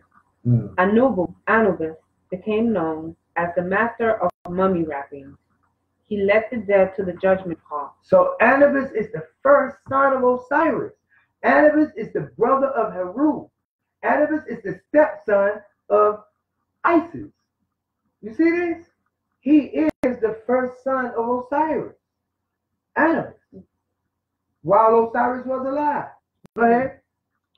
Behind Anubis stands the Hutwi Thoth, the master scribe of the Neterat, supreme being, who presides over weighing of the heart against the feather of Ma'at. That's right. Troops. Also behind him stands a being which is part A.K.A, lion, and part Khabu, hippopotamus, and part crocodile. She is called Amit. So what's her part? Wait, let's write her parts down. Let me get something. I want to write her parts down right quick. Just right now. Okay. Okay, so now probably don't know if it's still wet. Okay. Give me her parts. Oh, you want to Yeah, give me her parts. So she was part lion, A.K.A. So she was an Ecker or a lion. We'll just write the English part. Where the hell do you know we're good? Okay, she was a lion. Part Khabu, which is hippopotamus. Hippopotamus. Hippo. And part crocodile. Okay, and part crocodile. Can anybody tell us what the fourth part is?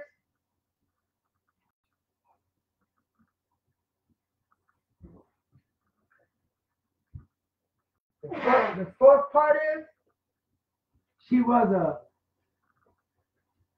female or feminine. She was a female or feminine.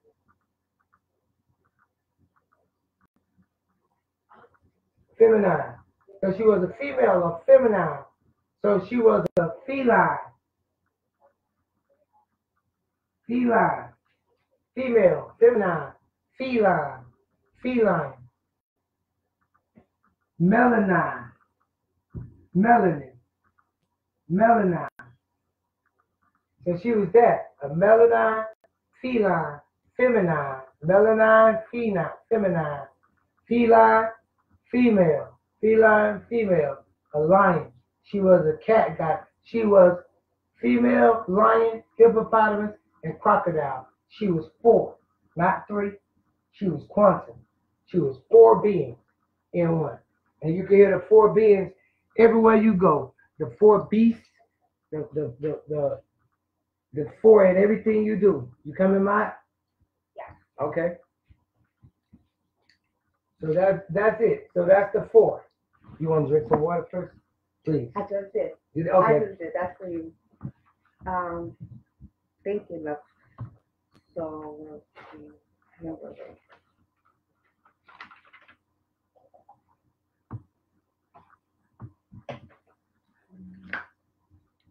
Okay, so she is called Amit, the devourer, also spelled Amemet.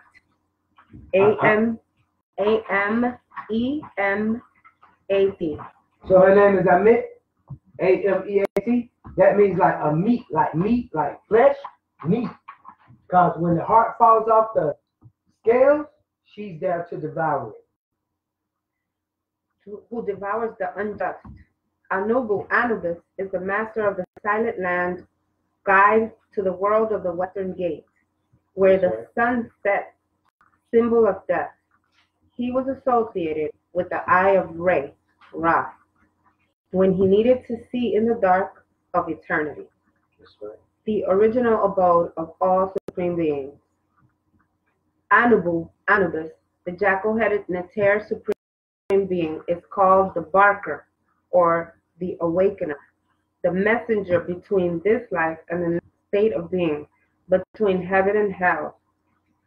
It is conscience which awakens all to your personal responsibilities and approves that which we do right knowingly and disapproves that which we do wrong. Do that again. It is what? It is conscience which It is conscious. It is conscious. Conscious. Not conscious, but conscious. Like conscience. Spell that one time, right? Conscience. C-O-N-S-C-I-E-N-C-E.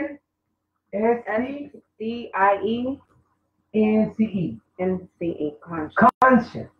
So that's different than conscious. And that's different than conscientious.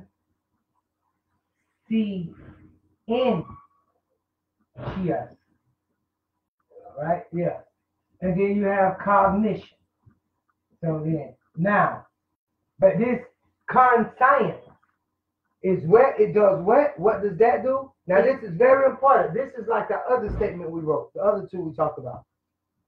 It is conscience which awakens all to your personal responsibilities and approves that which we do right. So that's what it means to be conscious. To awaken, to read it slow, to awaken to your personal responsibility and approves that which we do right knowingly. And approve that which you do right knowingly. Steady thyself approves. Go ahead. And disapproves. And disapproves. Your consciousness speaks to you. Your conscience speaks to you, and it approves and disapproves different things that you do. That which we do wrong. Okay. As the dog leads the blind, so also Anubis will lead the dead of your family, your beloved ones. So ask him to take care of your dead and loved ones. Once your leaf hits the ground. So ask him. So ask him to take care of the dead and your loved ones.